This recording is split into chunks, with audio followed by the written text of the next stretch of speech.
Okay, thank you very much, Dr. Ahmed. Thank you very much to the organizers, and it's a great pleasure to be presenting to such a wide and different audience. And before we start, Eid Mubarak from me. We did Eid in the UK yesterday, and I'm going to talk about 40 minutes, maybe 45 minutes. Some of it's in-depth, some of it is superficial. I'm happy to take questions at the end or as you go along. And I will now screen share my talk. So can everybody see that? I will just put it in the chat if you can't. Good. Okay, so this is my current position. I'm a consultant nephrologist in Southern Royal Hospital, just under 15 years. And today's topic is acute kidney injury in COVID-19. Some of the slides I need to acknowledge are borrowed from the American Society of Nephrology and also some of the collaborators from Vicenza in Italy who have had early experience of acute kidney injury in COVID-19. So we'll set the scene first. Everybody's familiar with some of the background, but just to set the scene so we're on the same page. New condition relatively, wide variability of symptoms and illnesses. We will show that the lungs are not the only organ that is affected. Wide variety of organ failures are reported in the ICU. And there's a combination of distant and local effects of the virus itself. Some neurohormonal, some direct invasion, some other effects as well, such as cardiovascular instability. We'll touch a little bit on that. And we'll touch a little bit on the hemostasis mechanisms that may go awry or change during this condition. This is not a particular talk about the condition, but some of the manifestations of it. You are all familiar, I hope, with the changing nature of this condition. This is a coronavirus. This is the phylum of coronavirus, as you can see on the virology. And this is the reputed, at the moment, theory that it is a transmission. A zoonotic event has occurred between two hosts, and in this case is the bat, and then into the intermediate, which is this particular animal everybody now familiar with, the pangolin, and then into the human population. This is not unusual, has happened a number of times before, and those in my field will be familiar with other infections, such as SARS and MERS, that's happened in the Middle East and the Far East. And at times, this is the first one that's really affected the West in a big way. So other countries have dealt with this and they have better systems dealing with it than we have. It's affected us because of heparin use in the past is also affected by these conditions. Okay, so let's jump straight in here.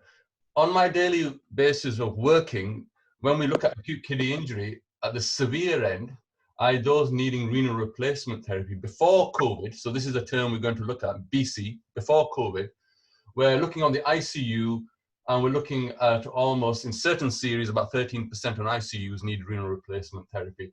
And you can see the different stages, and we'll define those for those who are not familiar with the Kyogo stages of acute kidney injury, and stage 3 being the severe, and out of those, stage 3, about 13.5% need renal replacement therapy, and we'll touch on the different varieties of renal replacement therapy. We obviously know that acute kidney injury is associated with a mortality, and then with the series and with the changing nature, during COVID, 6 to 10% of confirmed cases have required ICU admission, so not all patients being admitted to hospital require ICU, and a significant number have acute kidney injury, and in certain series, up to 30% required renal replacement therapy. So you can see it's a tenfold increase in the number of patients needing renal replacement therapy, and these are global figures. There's huge variation. So, and we don't understand why that is the case, from originally in Wuhan, right down to Italy, and then to the UK models, we're finding different prevalence and incidence of AKI. So it's very difficult to define it, saying it's unanimously, this is the rate. AKI in the particular hospitalized patient with COVID-19, as I said, the frequency is unclear. Early reports, such as in China, showed very little, so we're talking less than 1%. Italy showed very high numbers, so up to 40% in ICU required AKI treatment, and then 20% needed renal replacement therapy. Hence, there's a capacity and demand issue. that occurred in the West that didn't occur in the Far East. And then there's multiple published and unpublished data. So if I look at the local data, so the UK data, if we home in on this number here, which we collect through the ICU network called ICNARC data sets, that reported 17% at the beginning. So we're talking about beginning of March going into April, and then it's dropped right down now to a lower number. It's due to case mix, type of patients being taken on. So there's multiple co-founders to exactly say if the rate is the same, but ICNARC data is showing about 17%. And then similar with these figures here. So as to what happens to the natural progression of the disease, so what happens after AKI, we'll touch on a little bit about that, and we'll define what I mean by AKI, what I mean by CKD, and what I mean by the interim, which is AKD, a new term that's coming in. Having said that, at the basic level, we're going to start with KDIGO, and this is the definition we now use for acute kidney injury. And we're going to touch on what you can do on the ward level, let alone what you can do in the ICU level, and how you can define these populations. So first definition, and hopefully the audience is familiar with this kind of definition. So this is what we call AKI, now defined by the Kidney Disease Collaborative, the Global Collaborative, and this is the definitions of the 3 stages of AKI. So we have stage 1, 2, and 3. Remember, you can have AKI with a normal creatinine, so it's just looking at variations. And then if AKI goes beyond 90 days and doesn't recover, and you need ongoing either renal replacement therapy or the renal function has not returned to normal, we call it CKD. So that's just a definition. So what happens in between those 2 time points? Well, if we go beyond 7 days and before 90 days, we've got this term called AKD. Just a way of defining, it doesn't mean the disease has changed, but it helps in nomenclature and it helps in research. So these are the terms we will use: AKI, AKD, and CKD. Now, jumping into AKI, acute kidney injury, you will be all familiar with the mechanism of pre-renal, intrinsic renal, and post-renal.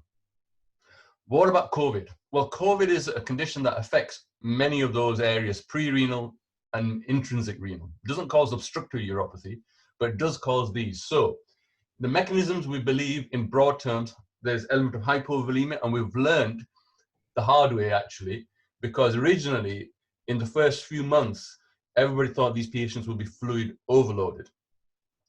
And that was based on people worried about ARDS, and there was protocols coming out of China at that point talking about resuscitation, but volume limited resuscitation. So we got element of hypovolemia. And this is probably true because majority, one of the main symptoms is fever, and the insensible losses are significant. And sometimes people have diarrhea as well. So volume loss, if anything, most of these patients are volume deplete, not volume overloaded. And locally in the UK and where we work in the Northeast and internationally, that wasn't the case first. People thought they were volume overloaded and there was a lot of use of diuretics. There's an element of ATN, which is damage to the tubules in the kidney, then leading on to classical acute kidney injury. Now, how that happens, we're not sure. This term cytokine storm has been used, and also there's something about severe hypoxia affecting the kidney as well. Then there is now reports coming through direct invasion. So this is now intrinsic renal disease. So these are mainly pre-renal. This element is intrinsic renal. And there's evidence both from pathology specimens, post-mortem specimens, electron microscopy and light microscopy, where the virus particle and the RNA is seen within the kidney itself, co-localizing with infection. And then there's the states of overall, or what we call organ crosstalk. So when one organ is affected, another one is affected, and in the cytokine storm and sepsis, you get multiple organs being affected, and perfusion pressures of organs are reduced.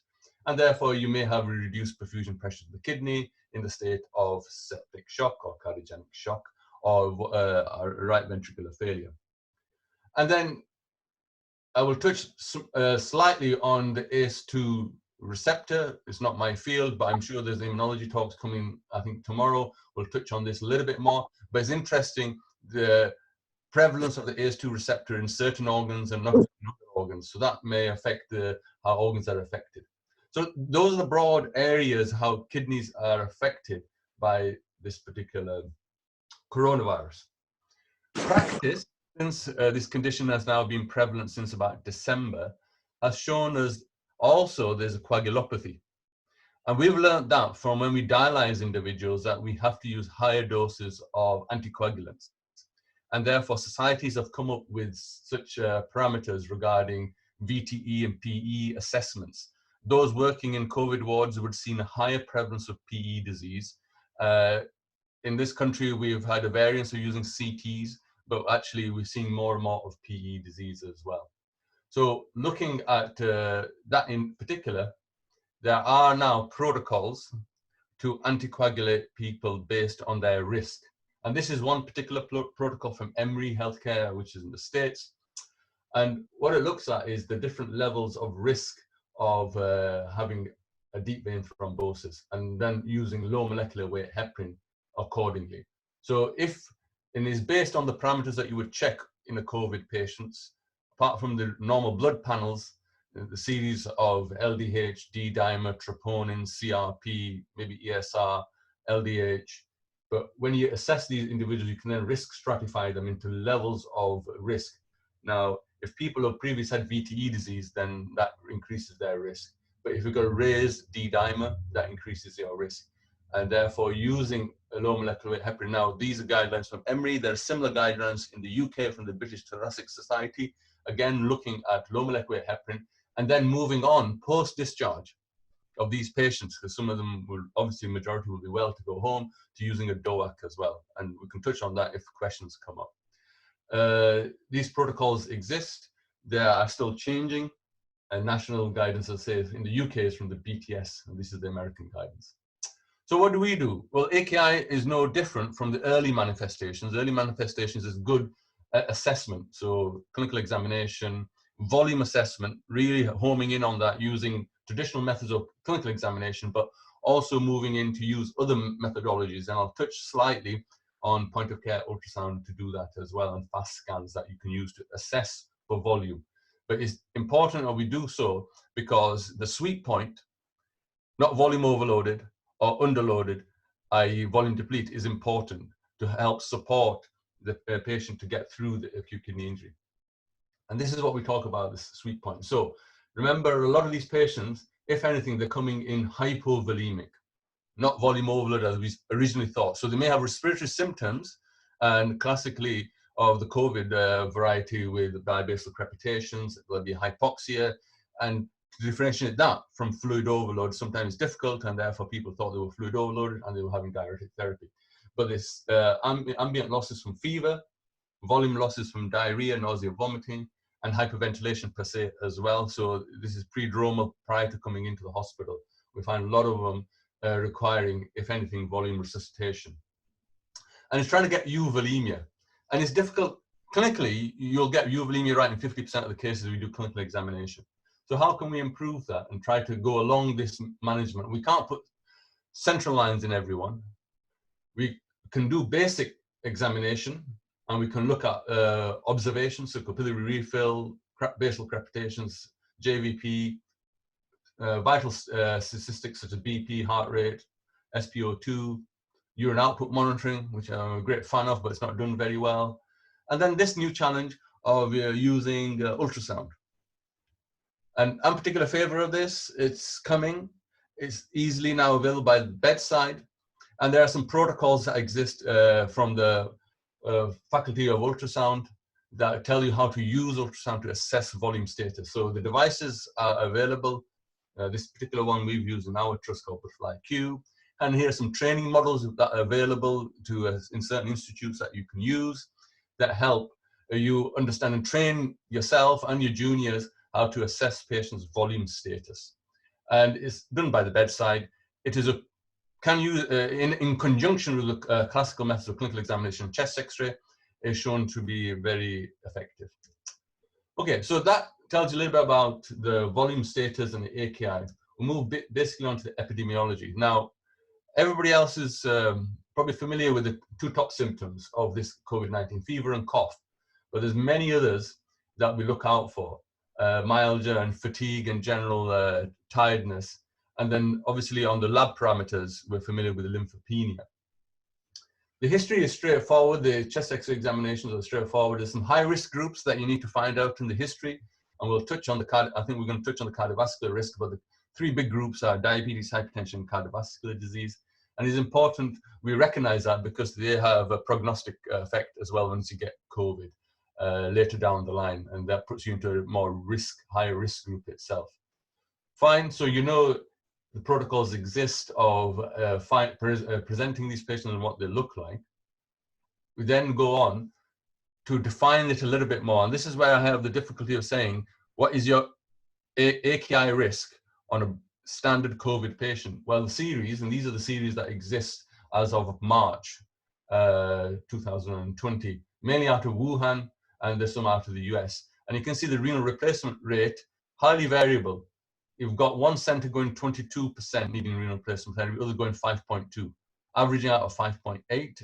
As I say, in the UK, it's 17, but the confounders are, in many of these series were known dialysis patients were counted in these series. So we just need to be careful of that. Just quote somebody with that. Having said that, if you have AKI, you end up in the ICU. Your outcome, so cumulative incidence of AKI, you're more likely to have AKI if you have ARDS. Now that's a condition that has been talked about a lot in these patients. So if the patient is deteriorating with higher flow oxygen requirements from the general medical ward and they end up in ICU and they have element of ARDS, and the ARDS is, I'm not going to define that, it's not my area, but it's not classical ARDS that we're familiar with.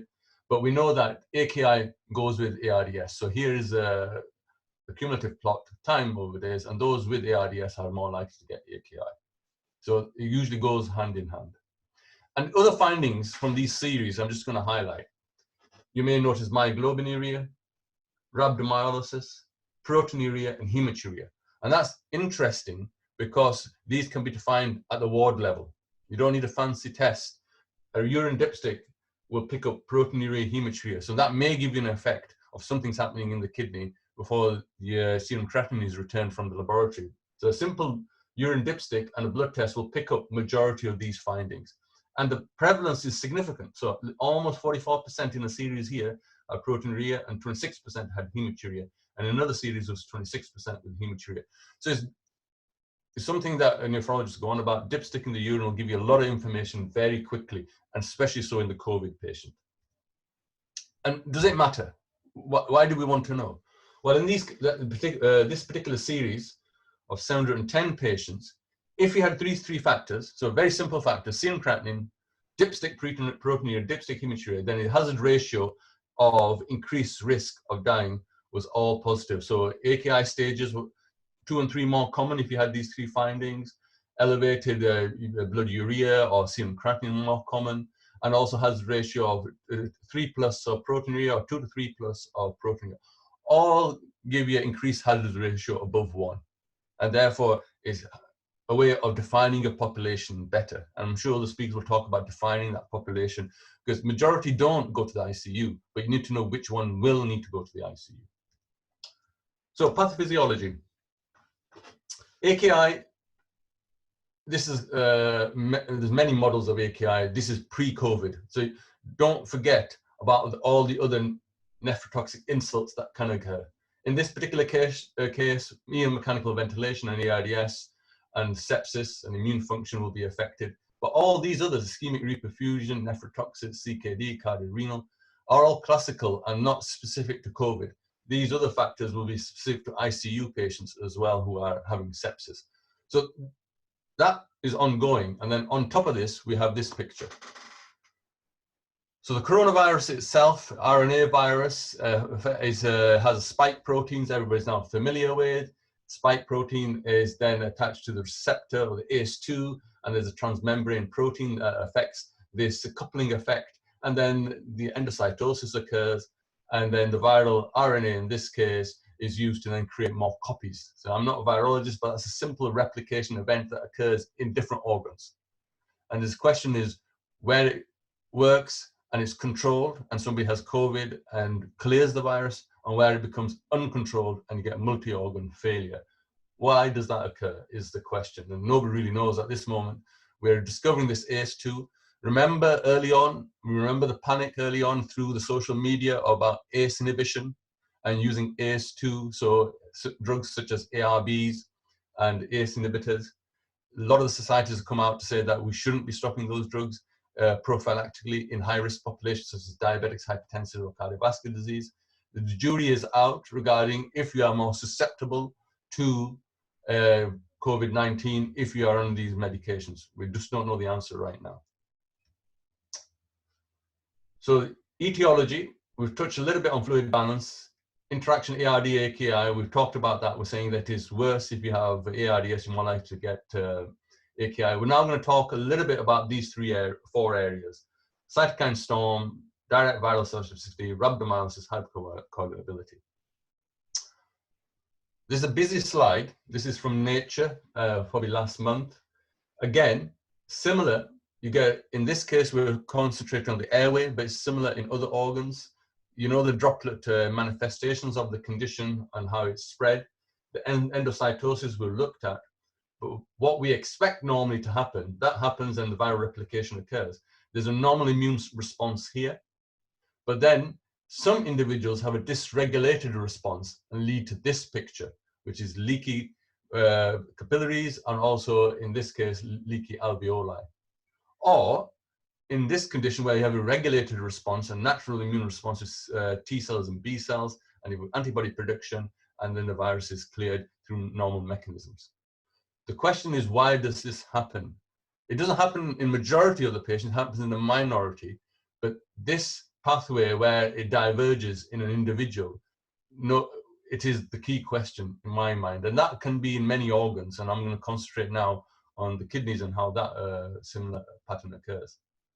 One interesting factor is those trying to look at this susceptibility model, why these particular patients have a dysregulated immune response, have gone back and looked at ACE2 protein. So the ACE2 protein is a bit on your respiratory epithelium, is in the kidney, is in the bowel, is in many other organs. And its frequency is different. So that's all I'm going to say. The frequency is not the same in all populations. Does this then give us a signal to highlight that in certain populations are more vulnerable than the others? That question is yet to be answered, but we know there is a difference in the frequency of that receptor. So moving on to my area, we've touched on how the particular virus is endocytosed in. It is then, subsequent to that, we have this particular picture of cytokine storm. And from there, we have an effect. We touched on rhabdomyolysis, so there's myalgia, which is in keeping with that. So there's damage in the muscles. There's also direct inflammation within the kidney, and we'll define the podocythemia and collapsing glomerulopathies. For this field, basically means intrinsic renal damage, and we can show evidence of that. And then indirectly through microangiopathy, not only probably to the kidney, but to the heart as well, and to the lungs, proving the point that you increase risk of maybe a P in the lung or a cardiac manifestation in the heart, or in the kidney, we might have internal thrombosis in the capillary blood vessels as well.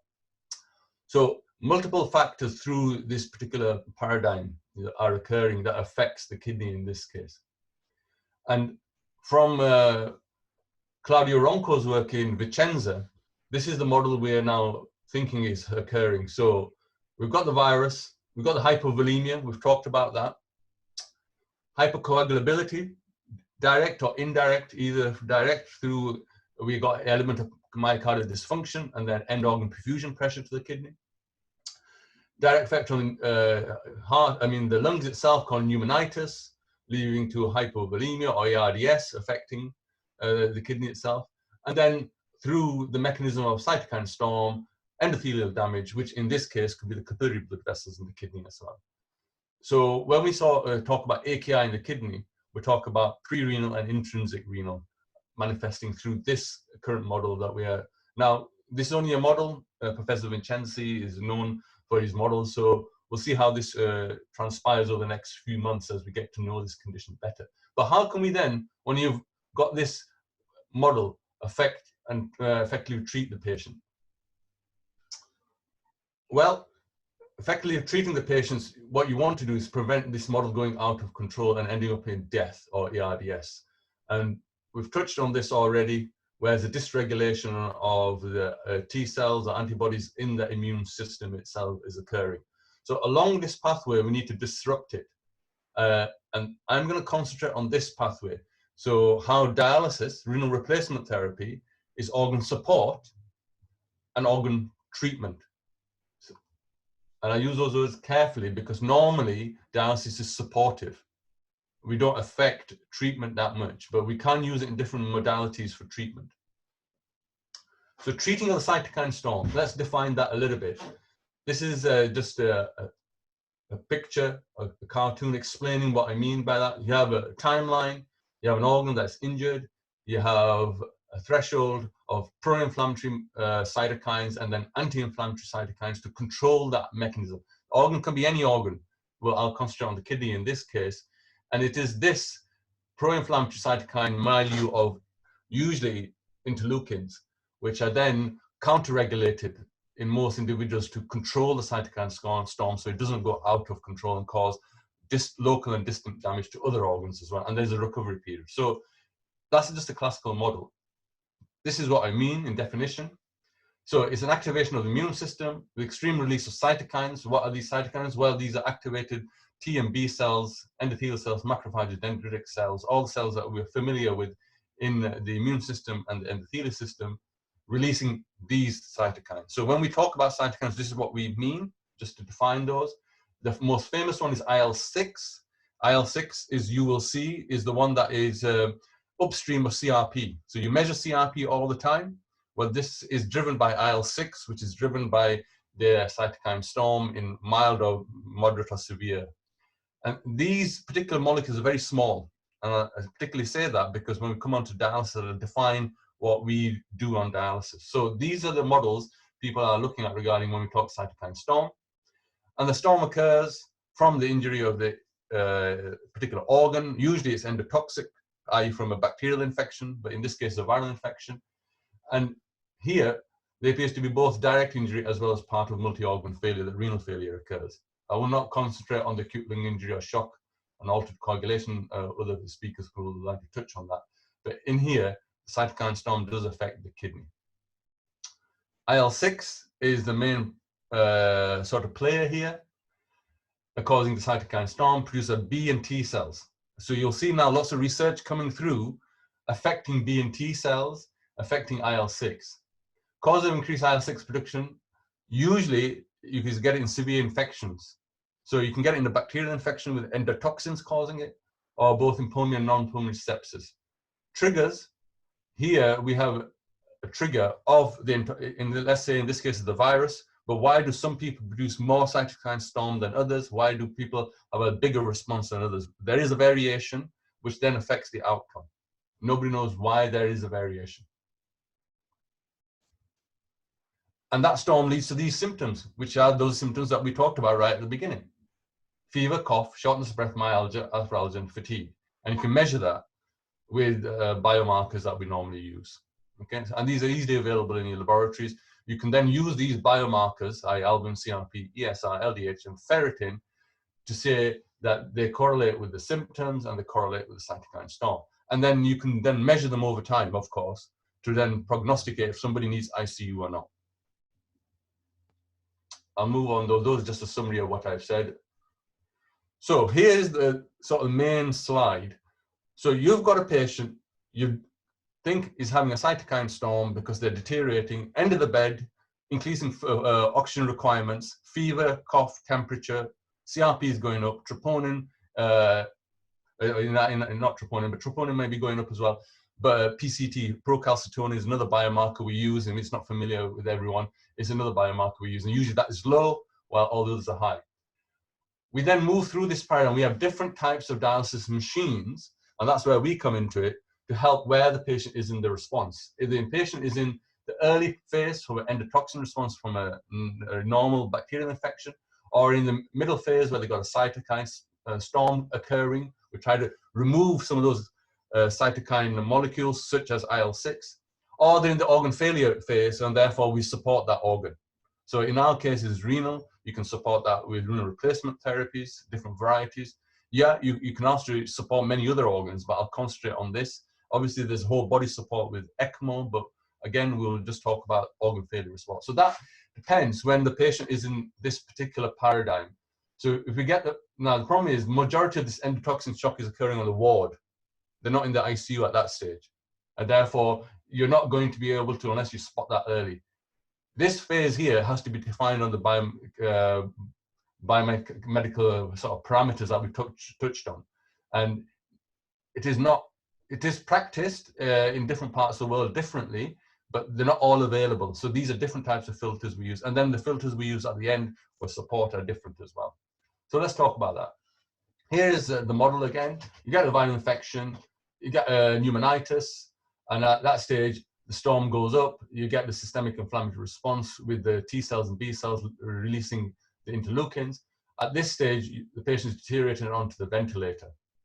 And that will classically occur, and then you might get endothelial damage and shock and affecting the different organs, so liver, heart, and kidney. If it is available to you, then at the stage of ventilation, mechanical ventilation, if the patient deteriorates enough, you may do whole body support with extracorporeal membrane oxygenation therapies, and ECMO has been used nationally and internationally.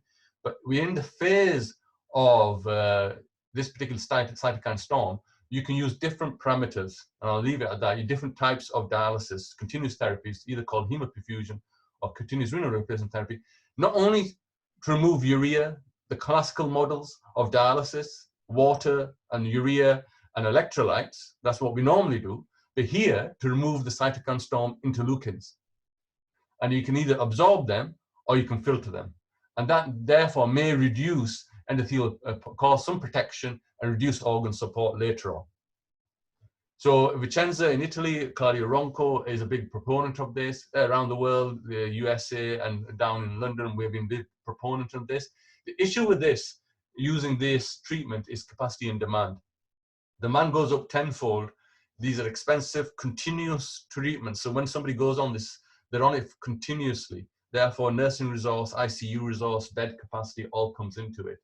The hemoperfusion is used on a twice daily basis or usually, and the CRRT is just continuous. So 24 hours, every 24 hours, we will do that. So that, I'm not saying it's standard practice. It is used, it has shown some benefit. Particularly where we are in Sunderland, we use a form of continuous therapy called slow, low efficient dialysis, and we do up to 12 hours at a time. Our filters will remove the normal toxins such as urea and phosphate and electrolyte balance and fluid balance, and will remove some of the cytokines, but not all of them, because the patients are usually very unstable, they're tubed, ventilated, proned, and then for also on inotropic support as well. I'm now going to change shift. What is the evidence? That's all about neurohormonal mechanisms, immunological mechanisms. What is the directive evidence that, in this case, the kidney is affected? Well, autopsy and pathology specimens. Here is a case of 26 patients, post-mortem examination, average age 69, 35% of that dipstick proteinuria and AKI. And we saw evidence of thrombus within the kidney. So this is this particular infographic here. This is a glomerulus. These are tubules, just to inform the audience. And then you get damage within the glomerulus, and you can see that damage. You can ischemic collapse, you get all the other findings as well. You get this is particularly what we look in ATN, where the tubule is complete damage. For the audience, what I'm trying to say, you get two types of damage. You get damage within the glomerulus due to the coagulopathy, and you get damage within the tubule due to ATN. So you can see that in the same picture as well. And as it heals, you see the normal tubular epithelium, and then starts to reform. So you can see these cells here compared to the flat base cells here. These are more taller columnar cells. So we see that picture occurring in the same kidney. And then if you look in higher magnification on electron microscopy, you can see the virus particles. So this is direct effect. This is endocytosis of the virus particle. You can see here occurring within the tubular epithelium and then into the glomerulus itself. So we've got evidence now of the cytokine storm having its effect, but we have this evidence of direct effect as well, both in the proximal tubule and in the glomerulus and the podocyte as well.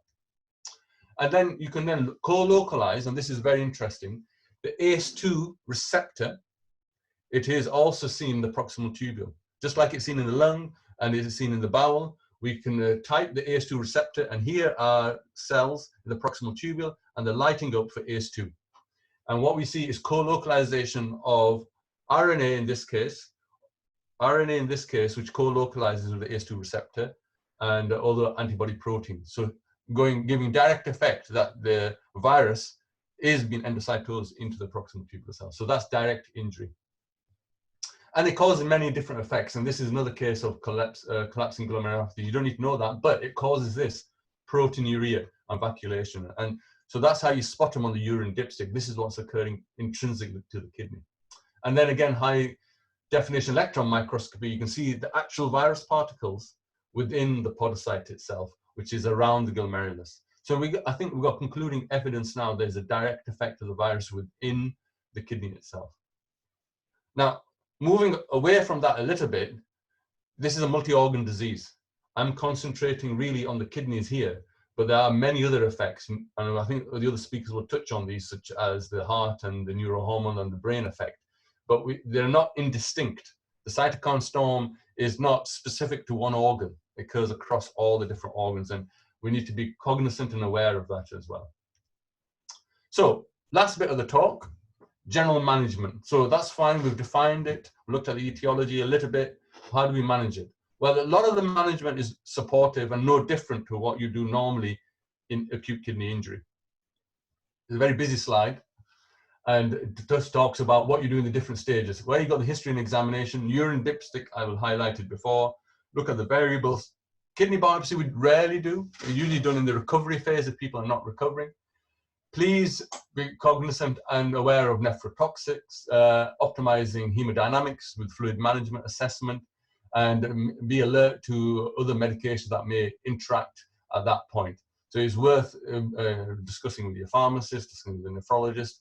Antibiotics are the classical one. So you may be using antibiotics to treat the individual who's got the sepsis, but in itself, they can cause tubulointerstitial nephritis. And then looking out for the side effects such as acidosis and hyperkalemia. So hyperkalemia management protocols should exist in your hospitals. And then use of bicarbonate, usually we use quite decent amounts of bicarbonate in these patients. And that's where the concern occurs because of risk of fluid overload. And I alluded to earlier that actually these patients are volume depleted rather than overloaded. And if you're getting to use bicarbonate and have hyperkalemia, you need to start discussing the cases with your nephrologist, because these are the cases that may then need the renal replacement therapy, either before ICU or on ICU. So those managements are no different. On top of this is usually sepsis management, again, with the set protocols. And KDIGO similarly looked at the 3 stages, which we defined earlier. Just to highlight some of the important things, apart from contrast agents. So this is the point that arises. If you're going to CT your patients looking for pulmonary embolic disease due to the coagulopathy, you may want to be just aware of their renal function at the time and use protective mechanisms to reduce the risk of contrast-induced nephropathy on top of their COVID-associated AKI. And then obviously when the patient deteriorates, then there's ICU admissions and requiring a renal replacement therapy. This is just another little bugbear. We use jugular lines, subclavian lines are less used now in the UK, but it may be the case around the world that people are still using subclavian lines. They just have increased risk of thrombosis, and that's why we don't like using them. So we move on to the last bit, fluid balance we touched on. Modality and selection. This is a very specialized area for renal replacement therapy. I told you about the different dialysis that are available. The anticoagulation, we've touched on really. Standards of practice for fluid management. This is the next bit I want to talk about really before we finish. So classically, what we find, by the time a nephrologist comes to see the patient is being resuscitated in the ED or the emergency department. They have some maintenance fluids. We usually come at this stage and we're really struggling to remove fluid. So you know the classical patient, that what models of care you have is volume depletion is looked at in many other areas such as surgical or in the ED. And volume resuscitation is important, but the right amount. Over time, the patient usually becomes volume overloaded. And that's the main thing we struggle with when the patient needs renal replacement therapy. So fluid restrictive and diuretic use needs to be cautious. We need to go back to a volume assessment and considering renal replacement therapy to maintain volume status. So hyperkalemia acidosis is one indication, but volume depletion or overload may be another indication for starting renal replacement therapy. And we know if the patient is volume overloaded, as in this case, so fluid accumulation, survival, and recovery of kidney function in critically ill patients. If you have a fluid overload, this is a Kaplan-Meier curve, and you can see the survival is worse. So we want to optimize the fluid overload. So no fluid overload, the outcome is better, cumulative on the Kaplan-Meier curve, and similar on this graph as well. This is old data from 2009, and it's still pertinent now, almost 20 years later. Is there any difference for acute kidney injury management in the case of COVID-19? Well, the main thing is overrely on fluid restrictive strategies. In March, that's what we were saying to people, be careful of fluid overloading them. By May, we're saying, no, actually, they're volume deplete. And if anything, you need to give them the right amount of volume to get them euvolemic. And that's because of the factors I've talked about, such as fever, intravascular dehydration, which is what we call third space. You might use this word where you get leaky organs instead of, such as the lungs and also the bowel. There you get third space of fluid loss and the patient's intravascularly deplete. And hypercoagulability, reducing the end organ perfusion of oxygenated blood. So this is what we've learned from March to May in this condition. So now we're saying ensure adequate volume status, gradual net fluid removal. And if you're getting into this stage, so the bottom line, it is easier for a nephrologist or intensivist to have a patient fluid overloaded and then having to remove fluid gradually over the next few days on ICU than having somebody volume depleted, third space volume loss, and then requiring inotropic support. It's better to have it that way around, where we can then start using our techniques of removing fluid.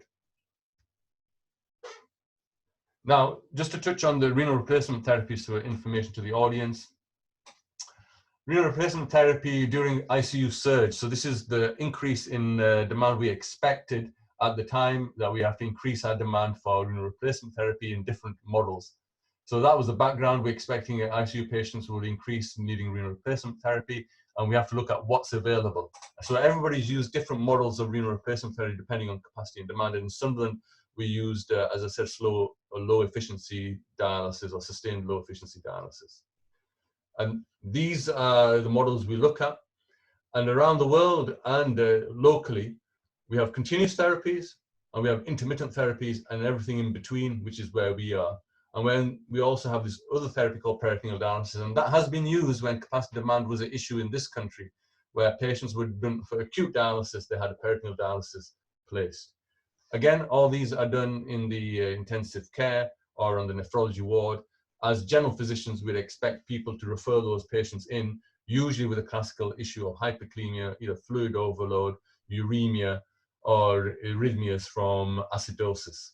So these are classical indications for needing renal replacement therapy, which then we go on to, you look at the different therapies that are available. Now, each institute have different ones available to them. So it really depends on local circumstances and capacity. This is again in a little bit more detail, just to give you an idea. The continuous therapies are 24 hours.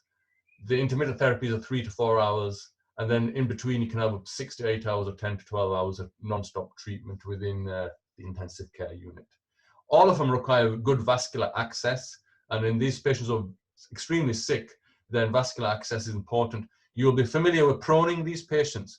So we've had to think about how you can prone a patient, tubed, ventilated, and on dialysis therapy, renal replacement therapy. So yes, we've had experience used to prone patients before, but now to do it in a big way, we've had to think carefully not to. So we've learned neck lines and other lines get dislodged, so arterial lines and jugular lines get dislodged when you prone somebody for 12 hours. So the classical position is the patient is prone for 12 hours, they're on a ventilator, they're on inotropes, and they're on a renal replacement therapy, either combination of CRRT or hemoabsorption, so 2 dialysis. So you may have about 4 nurses looking after one individual, all looking at the different machines that are being used. So it is complex. Outcomes of these are variable though. And why do we want to do it? Well, we've touched on the cytokine storm and the suggested pathways and using different dialysis therapies. We've talked a little bit about organ crosstalk, so where one organ affects the other. I've talked about the systemic effects, which are positive fluid balance and using different therapies. And this just highlights on this infographic all the different types of therapies that we have available from cytokine storm, organ crosstalk, and systemic effects. I'm not going to dwell on it too much. So coming to the last couple of slides of the talk itself, I haven't touched on therapies themselves, apart from this particular area, cytokine removal and therapies, and using extracorporeal therapies such as renal replacement therapy as not only as a supportive treatment, but also as a treatment, not only supportive, but also as treatment.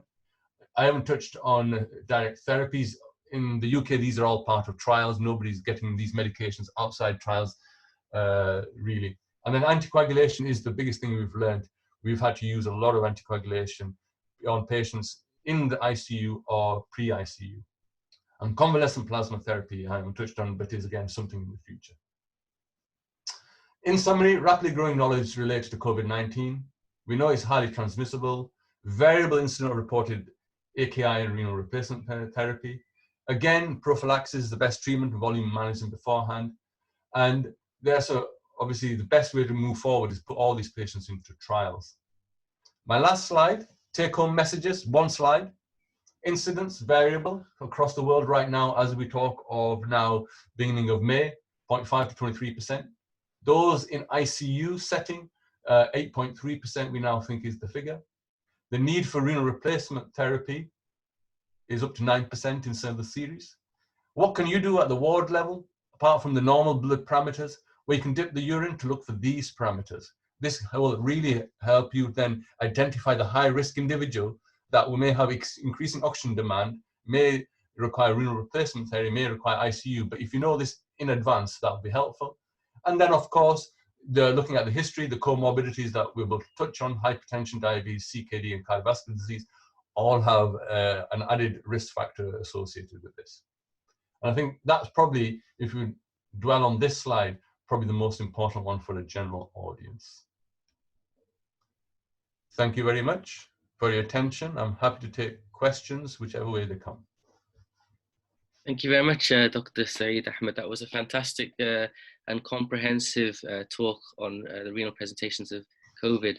I had one question really regarding the incidence of AKI, and you mentioned how there's such a wide variability in the reporting of incidence between 0.25% up to 25%.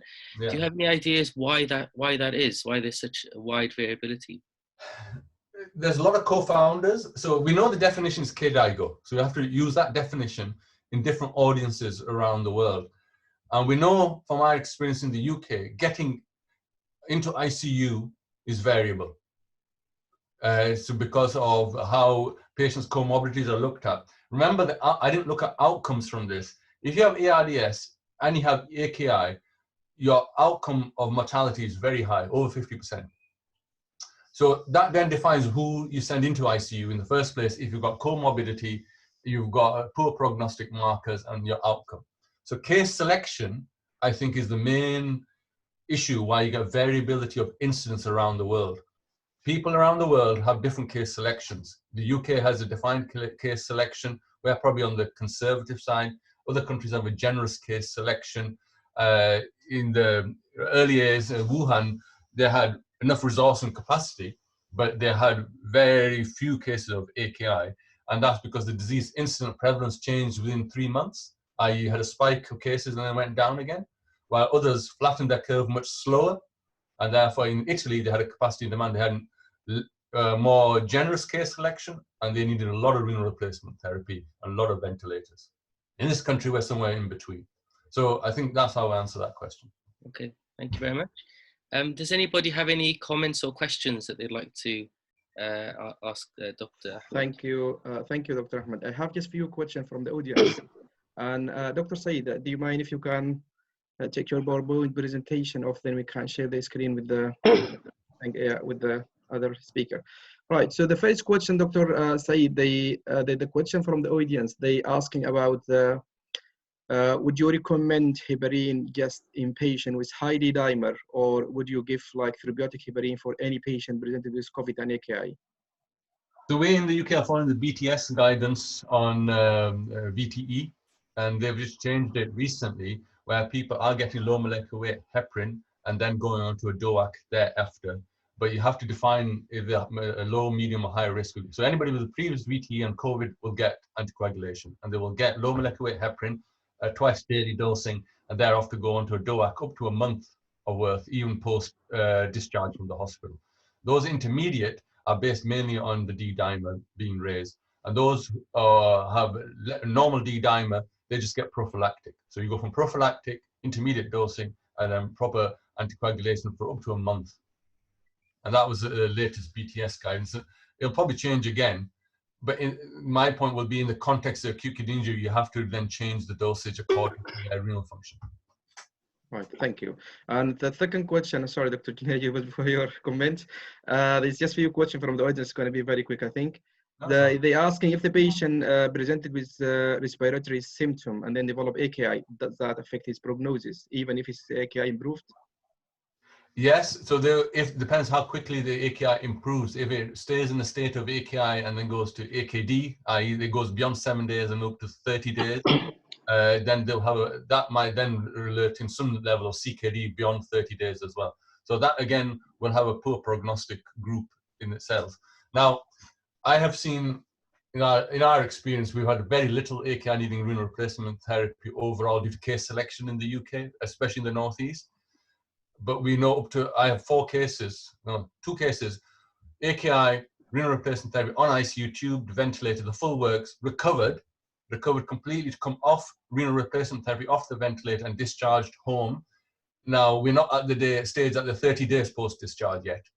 So once we get 30 days post-discharge, then we say that. So when we fully recovered, now they may stay in the state of CKD, but there are people surviving this. So this case selection business where you think individuals are not going to survive because of the high mortality, there are odd cases that do. And so that's why in certain countries they will give everybody a go. Whereas others will say, no, 90% mortality, age, this defined by the comorbidities is unlikely going to survive. And that is the difficulty of it all. Thank you.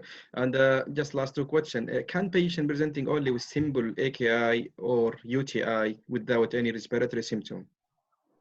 Yeah, that is possible because you could get the glomerular intrinsic changes because we're not very good at dipsticking the urine, we're better at doing the blood tests. And you may have asymptomatic, i.e. You have no changes in the urea and creatinine at all, but you may have a positive urine sediment. So there are trials now ongoing to look at the glomerular effects of having AKI with normal renal function. So that's defined as asymptomatic, and these are changes within the normal range of your U&E, so they will not be defined on your laboratory parameters, but a GFR change will occur. How do you spot it? Well, if you dipstick the urine and there's blood and protein, they could have an intrinsic AKI without a change in excretory function of serum creatinine. And therefore, what happens to those patients over time? Yes, they'll be in the mild group, but do they get CKD later on? We don't know because we don't look for those kind of patients right now. I have a question, Abdalazeem. Abdalazeem. Go ahead, Dr. Nasrein. Yes. In the context of having both the ARDS and the acute kidney injury together, most probably the acute kidney injury could be related to the low, the restricted fluid balance in the case of ARDS. Once the patient is on the ventilator, so if increasing the fluid can lead to lessing the chances of developing AKI. So is this manageable through this pathway? So could we increase the fluid balance in the case of ARDS, and this can lead to reducing the incidence of AKI? So this is my question. Yeah. So once the patient has ARDS, now the usual, proning the patients, and ICU intensivists always ask the nephrologist, dry them out. That's what they do. So we go and do a restrictive pattern of renal replacement therapy where we're taking fluid off. And I resist a little bit trying to get them euvolemic. Now, assessment of an ICU-prone patient is difficult. You have a chest X-ray assessment, and that's all. You have obviously pulmonary, you can do pulmonary artery pressures. We've gone back to doing, many of you will know, wedge pressures, pulmonary artery pressures were hardly done. We used to stop doing them, but now we've gone back to doing them because we need to assess the volume status in somebody who's got leaky capillaries, so they're edematous on the outside. you'll see majority of the patients are edematous on the outside, they've got low albumin, all these kind of things. But what is their intravascular volume status?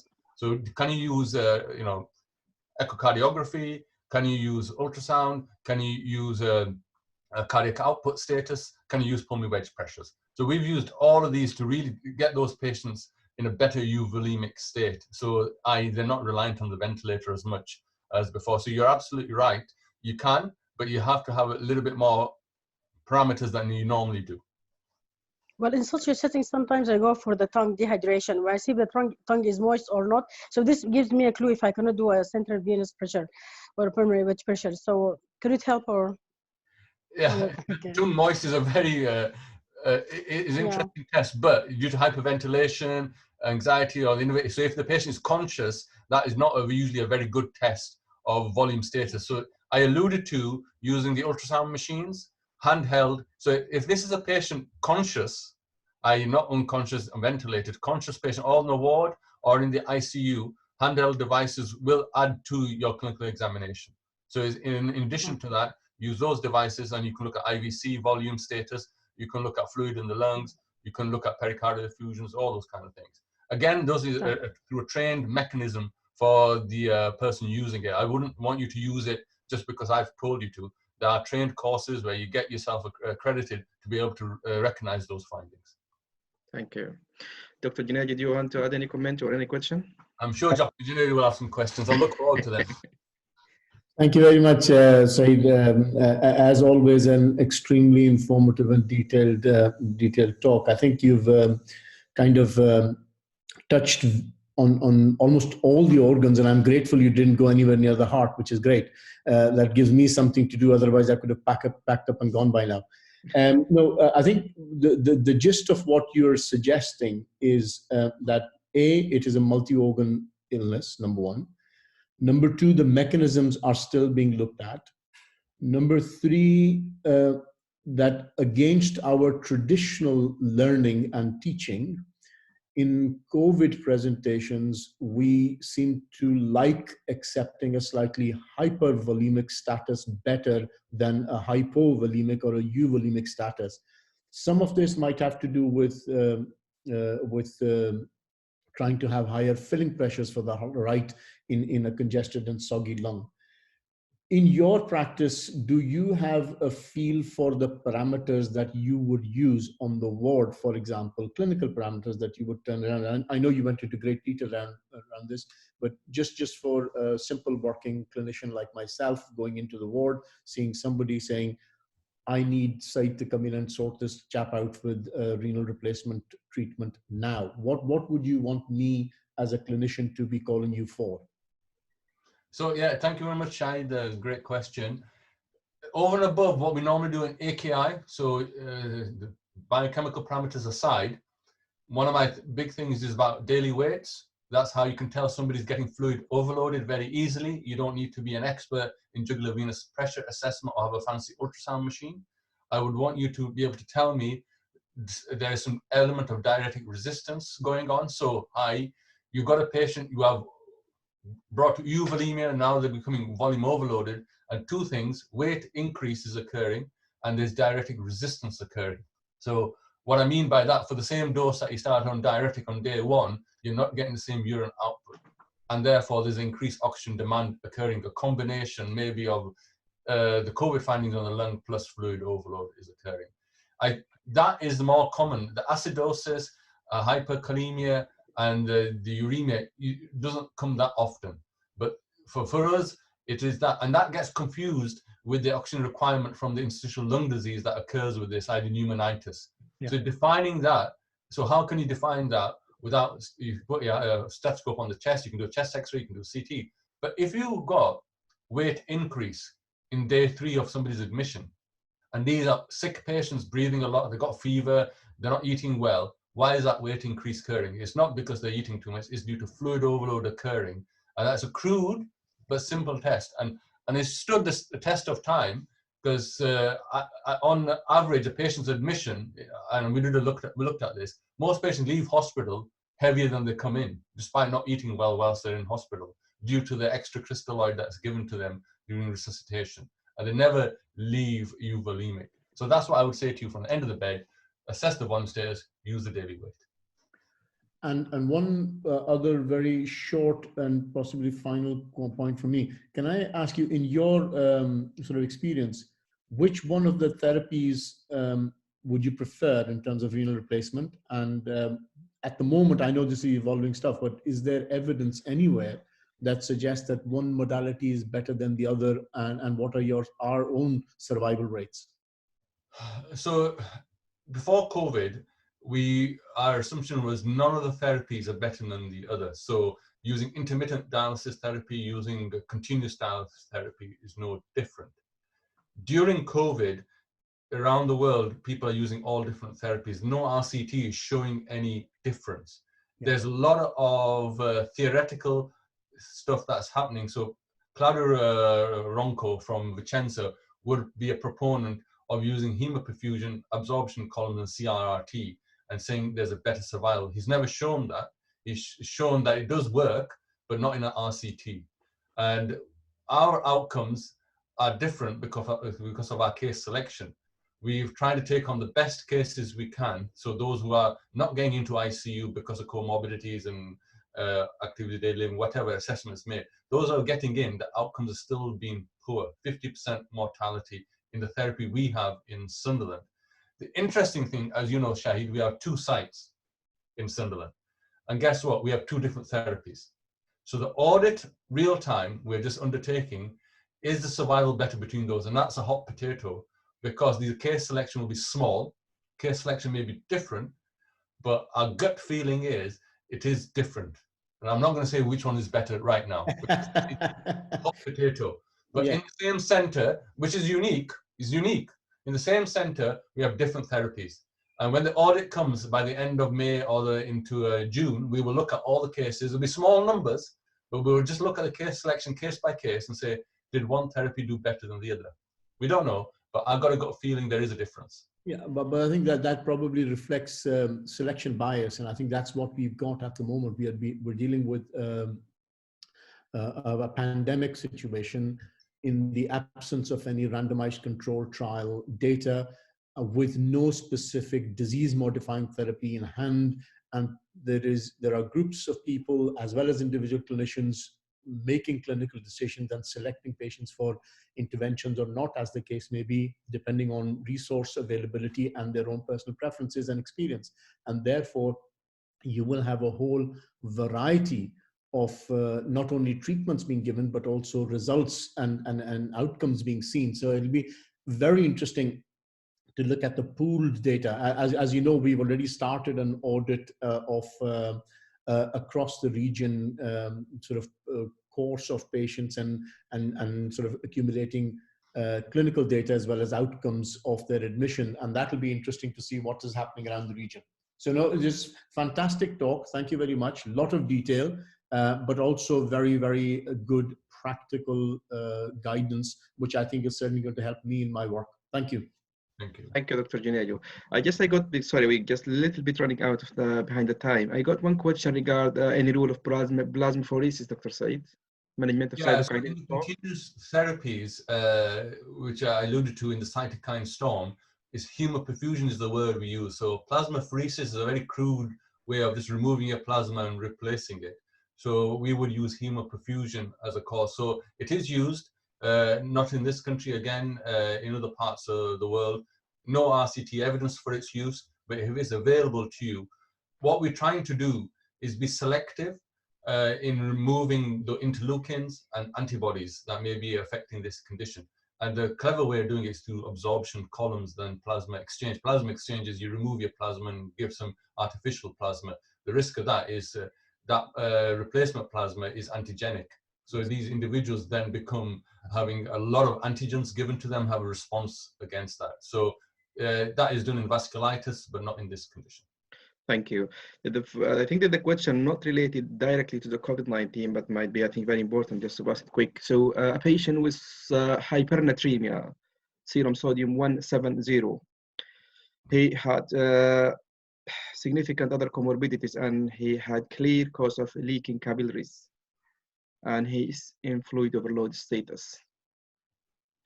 any comment how we're gonna deal with this situation? And they got AKI as well with the hypernatremia. Not being asked, be mentioned here, but I believe might be there's a AKI at the same time also.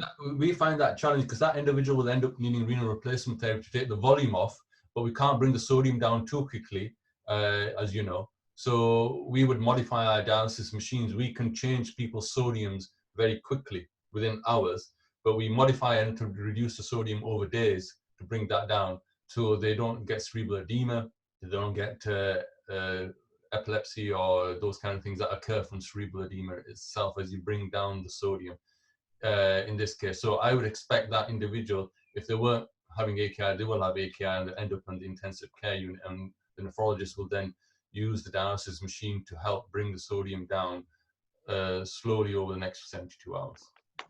Thank you.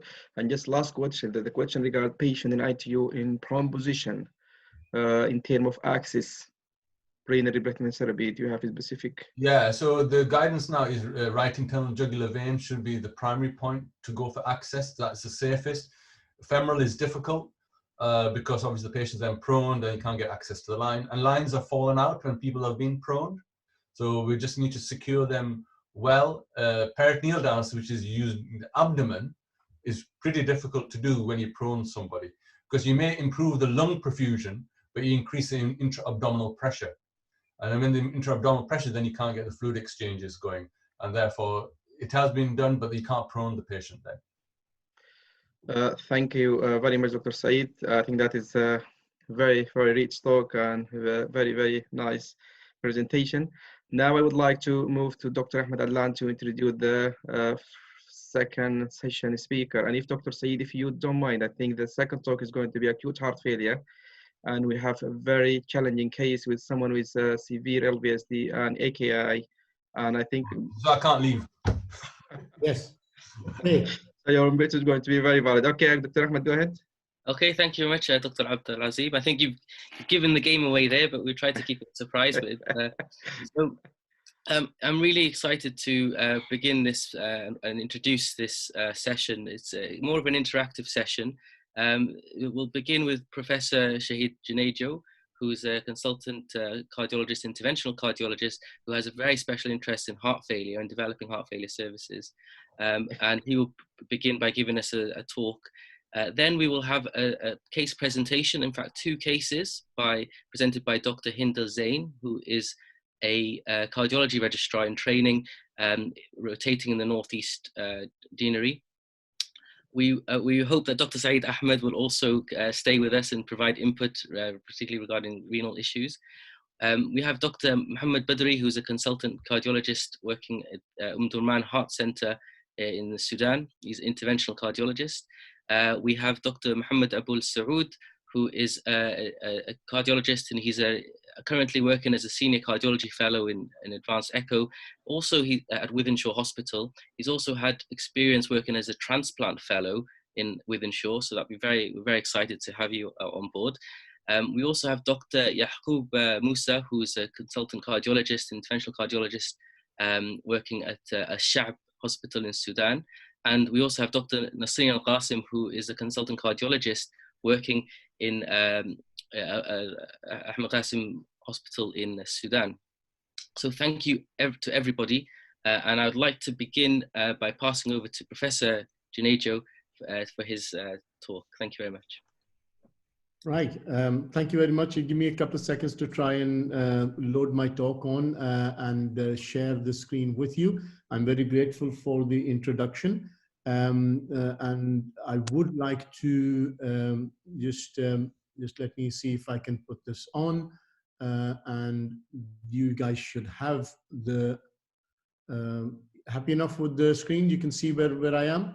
Perfect. Okay, thank you. I'm just gonna try and see if I can work my way through this. Right. Okay.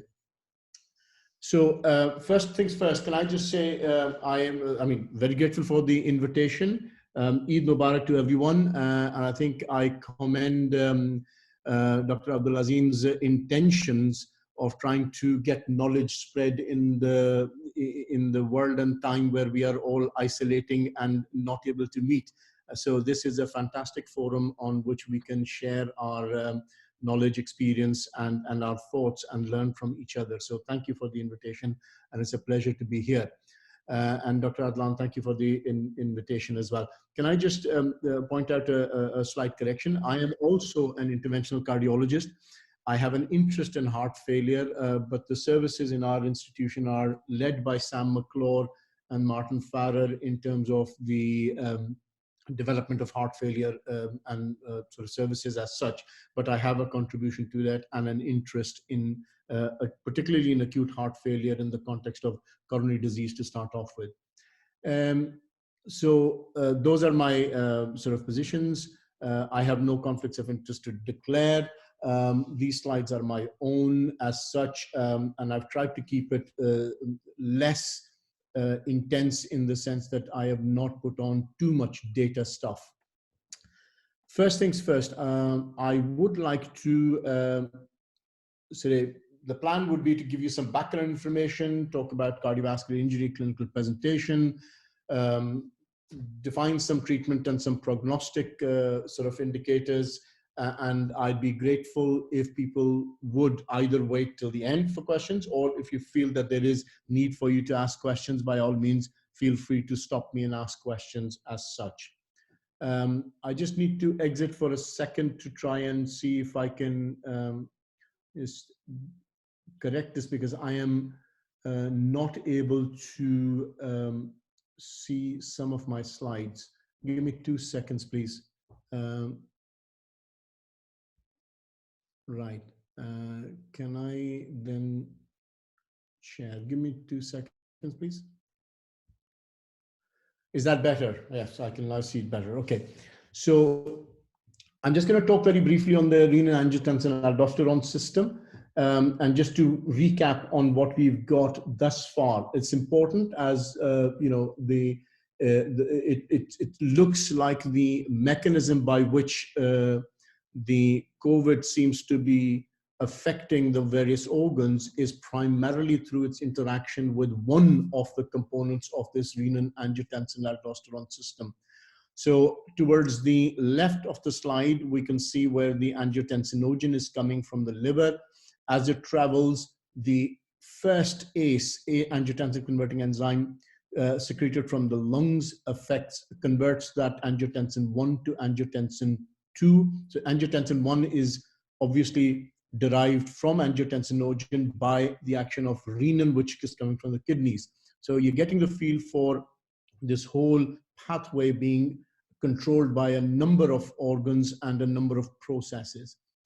Once the angiotensin 2 is formed, it has a number of positive impacts on different places: sympathetic activity, tubular absorption of electrolytes and fluid, onto the adrenal cortex for further aldosterone secretion, on blood vessels, on the pituitary gland, so on and so forth. And towards the right of the slide, you can see the impact of these effects of angiotensin 2 on the various organs. At the end of the day, on the very right-hand side, when the water and salt retention takes place, there is effective circulating volume is increased, and the perfusion of the capillaries and the glomeruli in the kidneys is impacted, and then you see a negative feedback over to the renin to say, actually, let's just reduce the angiotensin 1 production because we have enough. And this is your normal mechanism that works through. The COVID seems to be hitting the organs where this mechanism impacts. The way it is doing that is by sharing its contact point with the angiotensin converting enzyme 2, which sits on the surface of the cells in various organs. When it does that, it is internalized into the cell. And once it gets into the cell, as Dr. Ahmed very elegantly described earlier on in his pictures, the virus seems to then disintegrate and start replicating and destroying the cell and moving on from cell to cell to cell. When COVID hit us and there was a suggestion that if people were using things like ACE inhibitors and angiotensin receptor blocker inhibitors, the number of ACE2 receptors on cells was increased because we were blocking the angiotensin 2, which would normally interact with the ACE2 receptor. So by blocking the angiotensin 2 or reducing the production of angiotensin 2, there were more receptors on the surface, and therefore the suggestion or speculation was that this would increase the likelihood of virus attaching to the cell and then being internalized. And therefore there was all this panic about stop ACE inhibitors and ARBs and so on and so forth. This was also compounded by the fact that the retrospective case series data from China in particular suggested that in those patients who had a poor outcome, there was a higher prevalence of hypertension. And those two factors were suggesting that if you were hypertensive and you were on ACE inhibitor, you were more likely to die because of this COVID infection. In fact, the meta-analysis of a lot of data coming through from not only from China, but also from America and from Italy is suggestive that the negative impact is actually not clinically relevant. And in some people, the treatment with angiotensin receptor blockers is actually protective. Now that has to be proven in randomized controlled studies, but there is a signal that we are seeing there. So the panic about stopping medications and ACE inhibitors and ARBs is over, and we should just be very clear that there is not a negative impact at all. So just recapping a little bit more in a text format for what Dr. Ahmed has already said. It's a beta coronavirus identified initially in early December 2019 in Wuhan in China. It's a large RNA virus, and it's similar to the SARS viruses of 2003. There is, roughly speaking, about 25 to 50% of people may be completely asymptomatic. However, they remain infectious and they remain infectious and able to transmit. And the viral shedding process in sort of observational data ranges from between 8 days and up to about 34 days. I've talked about the interaction with the ACE2 receptors, and the ACE2 receptors are present not only in the main organs, but also in the upper airway and oropharynx, which is where the internalization happens and the symptoms start from. And then the next couple of points I've already mentioned in terms of its interaction with angiotensin 2 and what it does with angiotensin 2. If you remember, angiotensin 2 causes vasoconstriction, increased aldosterone, and retention of salt and water, and so on and so forth. The ACE2 breaks down the angiotensin 2 into vasoprotective, i.e. vasodilator type actions. And therefore, if you don't have angiotensin 2, you have more of ACE2 floating around. And so on and so forth. And I've addressed the last point in my previous sort of slide. So the clinical presentations, again, we've already, Saeed has said this, and I'm saying this again. I think there's a shortage of randomized controlled trial data, which is not surprising. We are only about 4 or 5 months into the pandemic, and we're still collecting the information. A lot of it is now retrospective audit stuff and case series and so on and so forth. So just bear with us. I refer to 2 particular papers. One is the COVID-19 and cardiovascular system, which was published online in Cardiovascular Research about 4 weeks ago. And the other one is a registry data, which looked at nearly 17 million adult NHS patients, and published by Ben Goldacre. Ben Goldacre used to work in Sheffield, and he's now working down in London. And he's got a very, very good track record of looking at retrospective audit data and identifying cardiovascular risks and so on and so forth. And he's very well published and respected. So he's looked at the 17 million NHS adult patient data and come out with about 7,000, roughly about 7,000 deaths attributed to COVID. And this paper was published online a few days ago. So it talks about the virus being transmitted by aerosol, coughing, sneezing, and invasive aerosol generating procedures, incubation period ranging between 1 to 14 days, maybe up to 24 days, and a mean symptom emergence is around 6 days. The highest risk of cardiovascular impact happens about 15 to 20 days down the road, and possibly linked to the concept of cytokine surge that Saeed was talking about. And I'll explain that in a slightly different way, in that we understand that there are two mechanisms by which the virus attacks. One is by infiltration into the cells and destroying them, and that is termed as the cytokine or cytopathic impact. And the other one is essentially a delayed and a possible indirect impact, which is through neurohormonal modulation, and that is a delayed sort of impact. And therefore, you have two, possibly three different clinical presentations, one being the immediate sort of presentation of decompensated patients with perhaps heart failure, ARDS, AKI, and so on and so forth. And you wonder whether they've had the illness for a longer period of time, and then they present as a cytokine surge up front. Or you have people with the classical symptoms of cough, fever, myalgia, loss of taste, and so on and so forth, and they come in and then 6 or 7 days later, then deteriorate and have the typical cytokine surge while they're in hospital. The disease severity and outcomes are primarily dependent on host characteristics, so the immunity of the patient and any other demographic data that might impact, particularly pre-existing diseases and so on and so forth.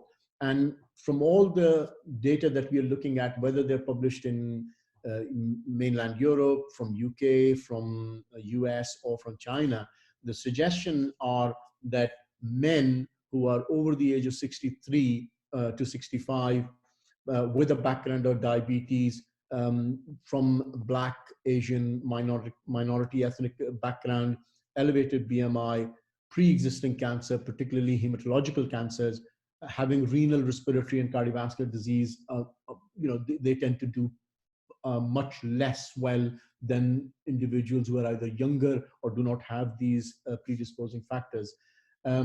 I've deliberately left out hypertension from there because the data around hypertension is confounded by other factors in the studies, although hypertension in itself seems to be recognized as a risk for having a poorer outcome.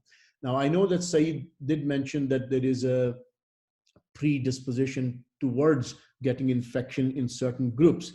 From the data that I've looked at, I cannot see any publication which tells us whether having cardiovascular disease, and it's a very broad term, people with coronary artery disease, people with arrhythmia, people with heart failure, and so on and so forth, or valvular heart disease for that matter, people who have had bypass before or stents before without left ventricular dysfunction, all the whole spectrum of this cardiovascular disease.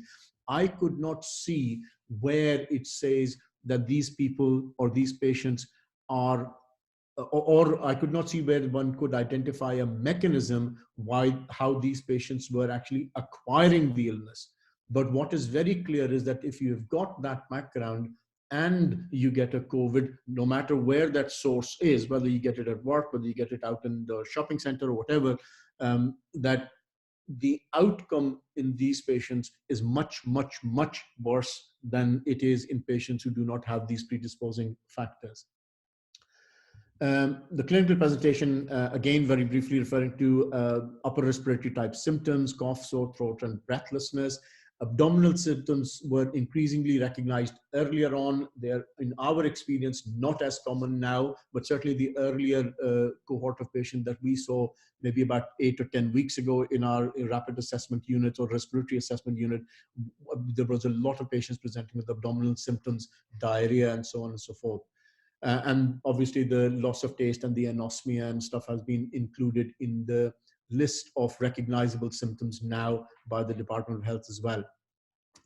In floridly viremic patients, patients can present with shock, and which is no different from what you would otherwise see in cardiogenic or septic shock. Saeed has touched in much more detail on all the other inflammatory markers that we should be looking at, like leukocytosis. Now, that's not universal. We've had people with either minimal elevation in white cell count or even normal white cell count, but with lymphopenia, which seems to be a very recognizable and reliable marker, elevated CRP downstream from interleukin-6, abnormal chest X-ray. Abnormal chest X-ray is present in our experience somewhere around 60 to 70% of the time, with features that mainly suggest diffuse bilateral patchy infiltrates. It tends to be less like consolidation. It tends to be fairly diffuse, ill-defined patchy infiltration, and it tends to be bilateral. And that's present in about 60% of the cases. In the world audit literature, I'm seeing somewhere around 50 to 55% prevalence. Hypoxia is clearly a bad sign and a marker for poor outcomes in the longer term, and therefore, and the need for high flow oxygen requirement is an indicator of a poor prognosis as well. Now, Saeed mentioned earlier on, and I think because it's my particular area of interest, I'll talk about troponin. The evidence around troponin is that roughly around 25% of patients will have a troponin release. We have in the last several years learned to recognize troponin as a fairly reliable marker of myocardial injury in the context of acute coronary syndromes. And depending on where you work and what system you have, at the front door of the hospital, whether that is a cardiology admission unit or whether it is the emergency department, there is this prevalent clinical behavior which says, if the troponin is elevated, call the cardiologist because this is an acute coronary syndrome. Now, I think we need to perhaps rewind on that a little bit and change our mindset. The presence of troponin elevation in this context, in the COVID context, is really no different from CRP or lymphopenia and so on and so forth. And it should be dealt with in that context, but as an additional marker for poorer outcome. And there are data now suggesting that if you have an elevated troponin at presentation and you do serial measurements to show increasing troponin, then that is a reliable marker for the individual requiring intensive care management or a poor outcome in general. The BNP, exactly the same. They behave like acute phase reactants in any inflammatory process, as does the XDP D-dimer sort of axis, which is reflecting generalized, out of control neurohormonal activation and inflammatory processes, which essentially is the biochemical way of shouting and saying, we are in trouble, do something, do some assessment and intervene to stop this process. Exactly what we do, we are learning. As Saeed referred to, and we've also practiced this, that we are now treating the end results of these tests, i.e. if the D-dimer is up, and depending on how high it is, we change the weight-adjusted dose of low molecular weight heparin administration and consider formal anticoagulation and so on and so forth. In the early stages of the disease or the pandemic presentation to hospitals, a lot of these patients landed up having lots of CTs, lots of contrast and so on and so forth. The experience tells us that you would still, because the coagulopathy is present in the background, and you would still be anticoagulating them even if they didn't show clear evidence of clot in the lungs.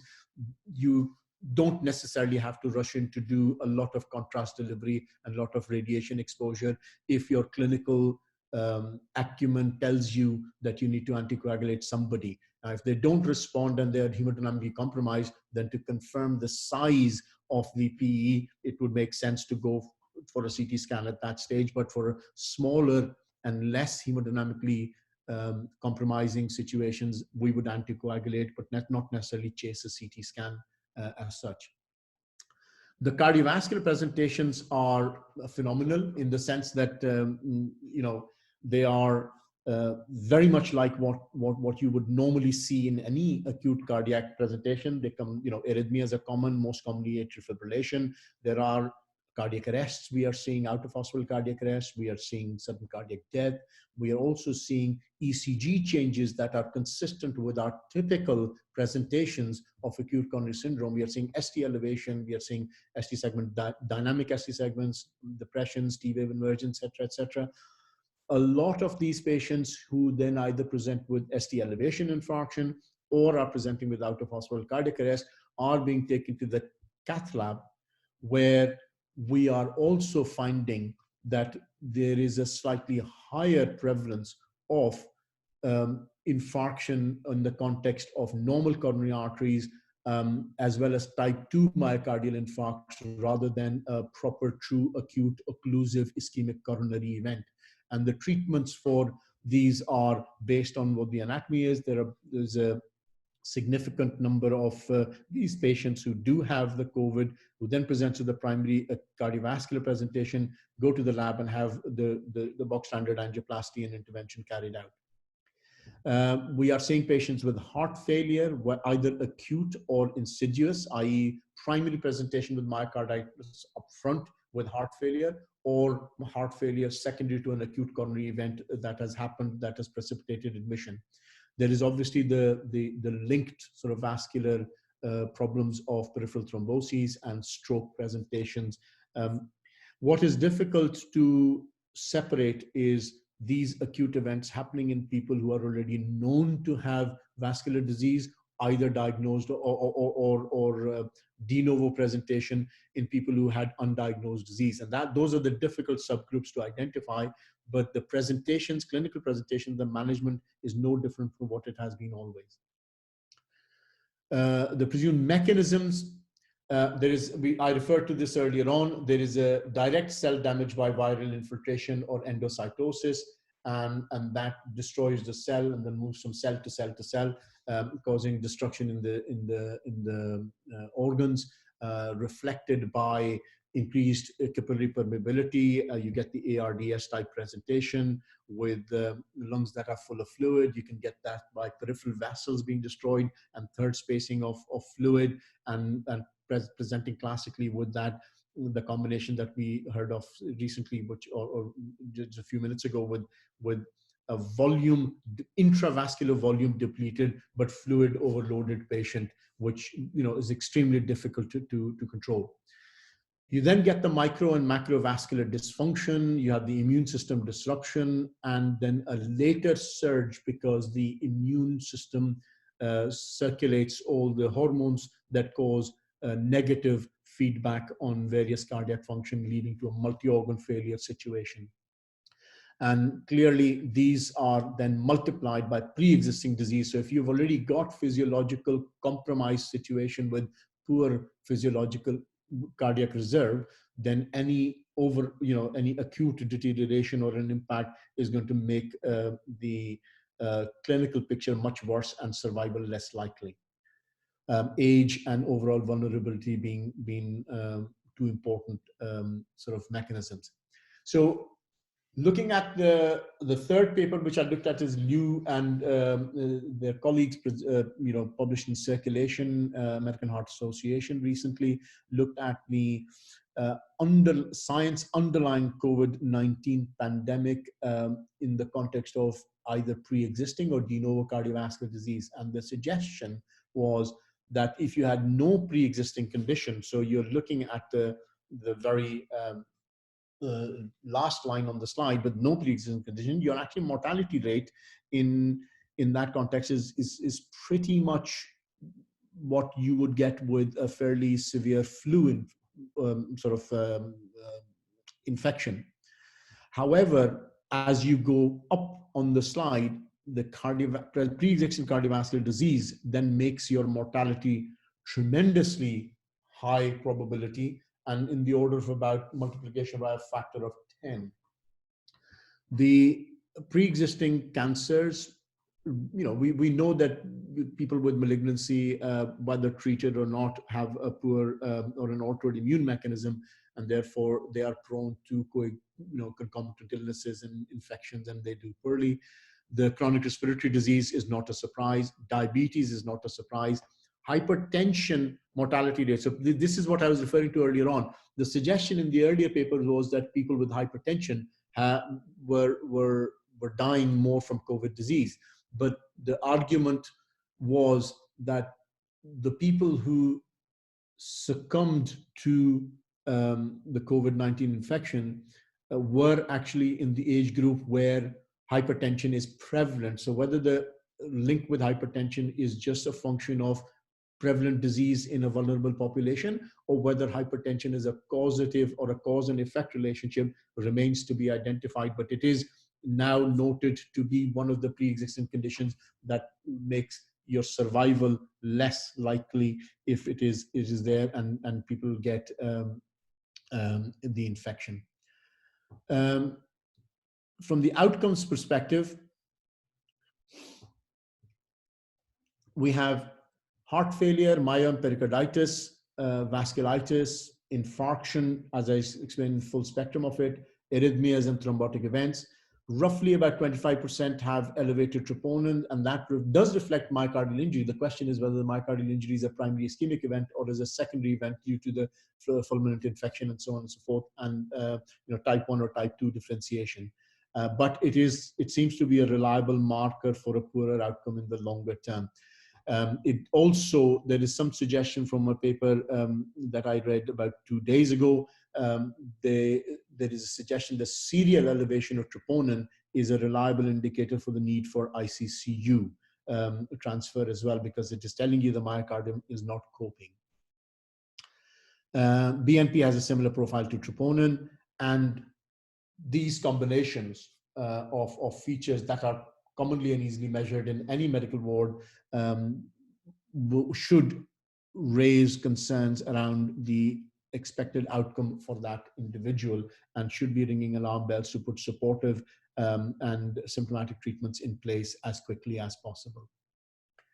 So with that background, I'm just going to very quickly talk about the heart failure in COVID patients. It is no different from the box standard heart failure. This is the standard definition of heart failure, which suggests that the cardiac structure and organ as such is unable to maintain an output which is in keeping with the demands of the body, irrespective of whether the cause of this inability is primary cardiac or not, which basically means that the organ can be damaged itself and therefore not function, or it can be overwhelmed by systemic illness, which then reduces its capacity to work. And the acute circulatory failure versus insidious symptom development perhaps seem to be two different mechanisms or clinical pathways by which it presents. Now, these are the very well-known causes of heart failure, i.e. you have less fluid or the pump is failing. And the various causes of either fluid loss or pump failure, and in the context of COVID, these are obviously the recognized mechanisms by which you might find both the pathways active. Severe septicemia, severe viremia, vasodilatation essentially gets you a relative low fluid status, and then the fever, the vomiting, diarrhea, the sort of stuff makes you lose fluid, so you get hypovolemic, and then clearly the impact on myocardium leads to pump failure, whether it is in the context of damage to the heart muscle itself or in the context of altered function because of persistent, resistant, or new arrhythmia.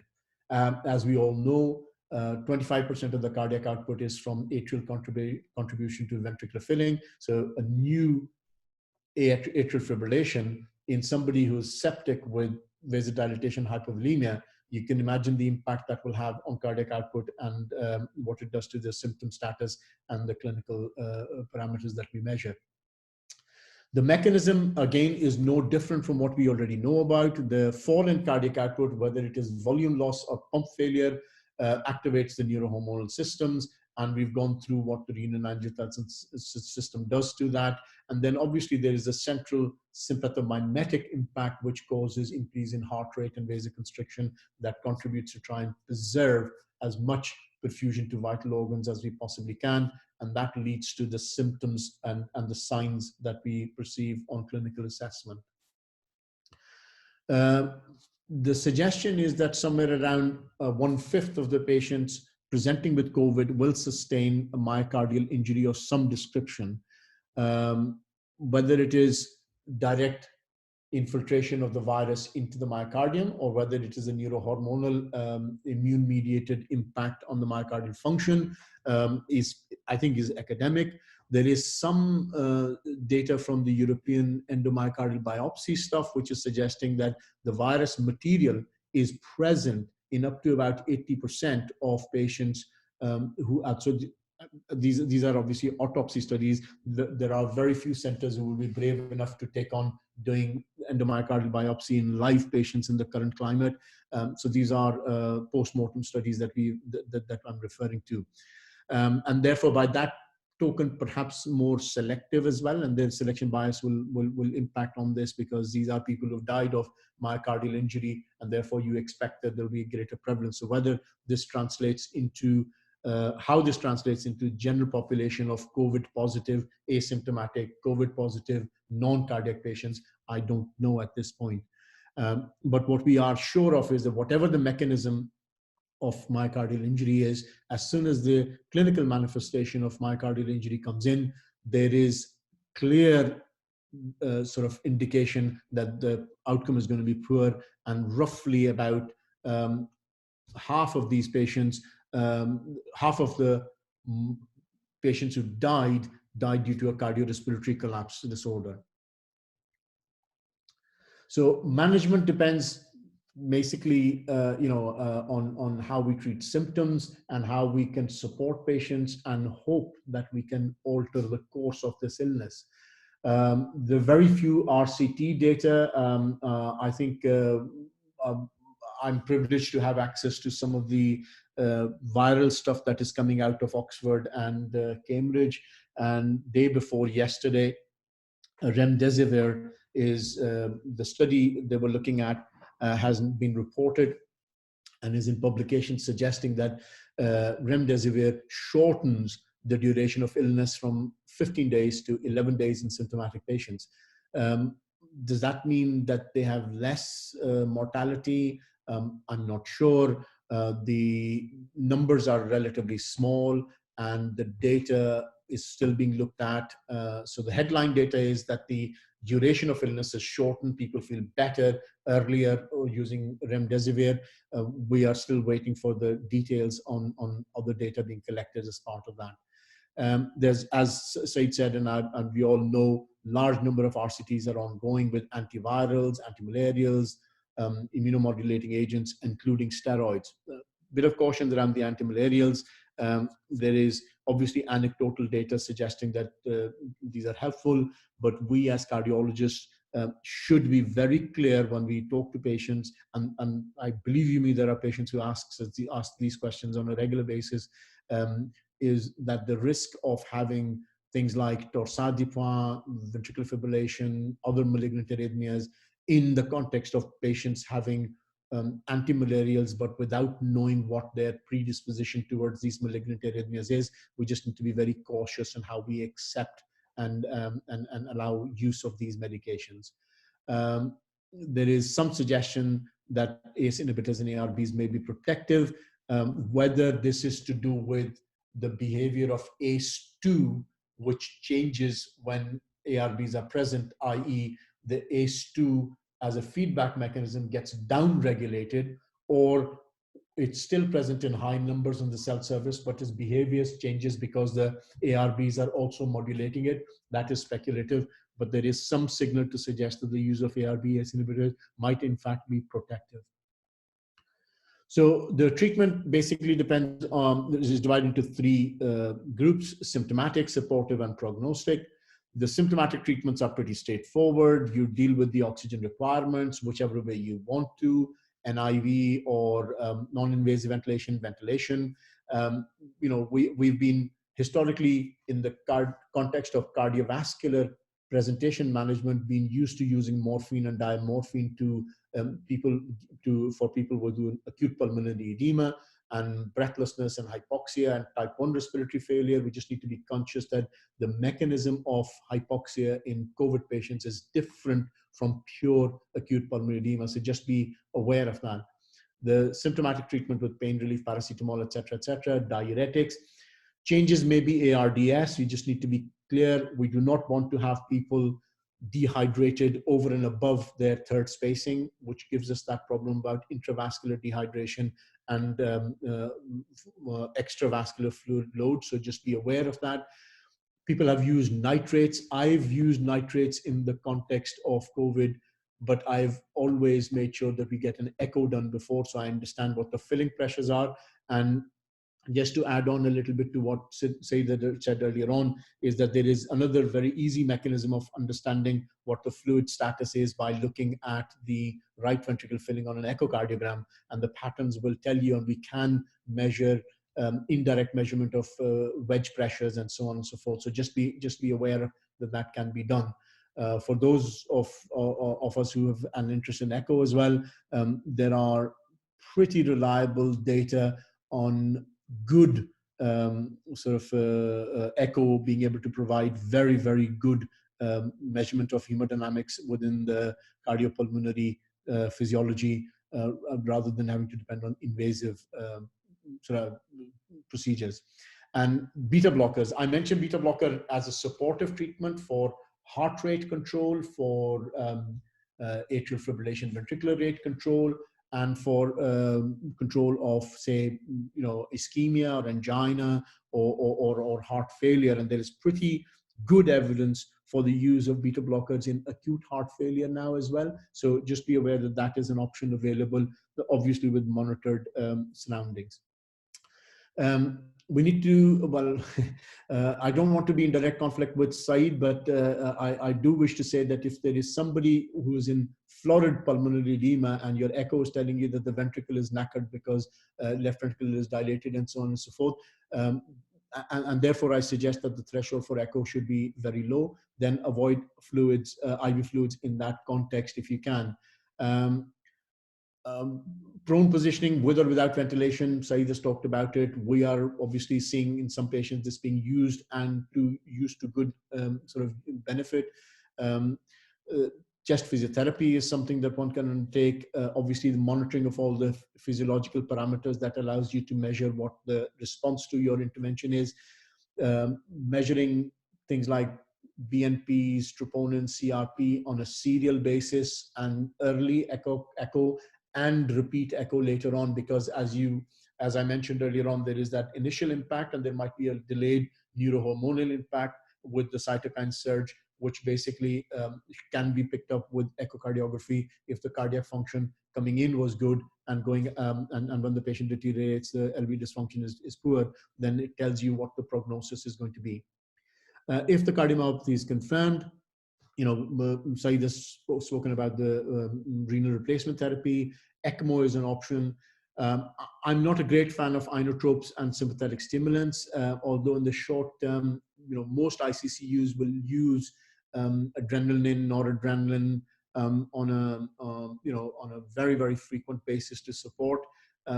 I would urge a little bit of caution with these drugs, because clearly if you've got somebody, and this is the experience on our normal clinical presentations of heart failure as well, is that if you've already got a struggling heart, then driving the heart rate or the force of contraction can sometimes have a detrimental effect. So just be cautious using things like inotropes and synthetic stimulants. I question the role of left ventricular assist devices. We're not into the life cycle of this illness long enough for us to understand whether A, LVAD is feasible, and two, whether it is going to be beneficial. But I'm absolutely sure that there will be people looking at things like balloon pumps of different types in ICCU settings to see if they can help with the cardiac flow and cardiac output to have an impact on the outcomes. I've mentioned the remdesivir, and these are basically the prognostic interventions. There is invasive ventilatory support, but we know that while we are assessing people up front, measuring their parameters and then referring to ICCU where they're being supported, the very fact that they are going to ICCU and require respiratory support in itself is a negative prognostic indicator, and the survival seems to be poor. Proning seems to have a positive impact on some subgroups, but not all. I've mentioned ARBs and the role there.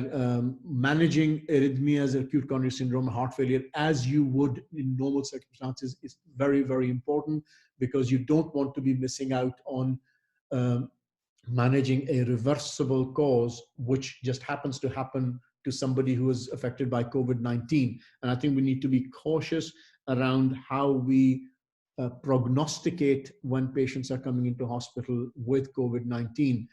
Just because somebody has COVID-19 and might have comorbidities doesn't mean that the treatments should be either limited, restricted, or withdrawn without a proper thought being given to what would make a difference to their outcome, or what would change the overall picture to allow patients to recover. And my concern is that because we are seeing floridly viremic patients coming in with hemodynamic compromise, that we, based on a short time of collection of data of 5 or 6 months in the pandemic, we're making decisions upfront around do not resuscitate and so on and so forth.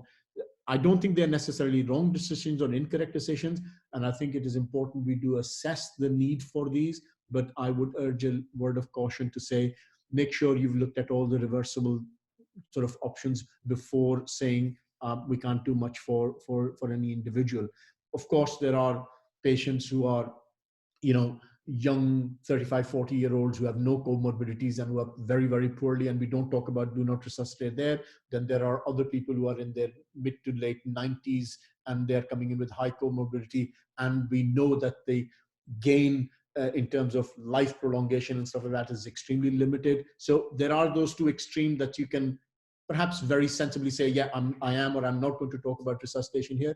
But there is a big, broad group in the middle where careful consideration needs to be given to what is the right decision.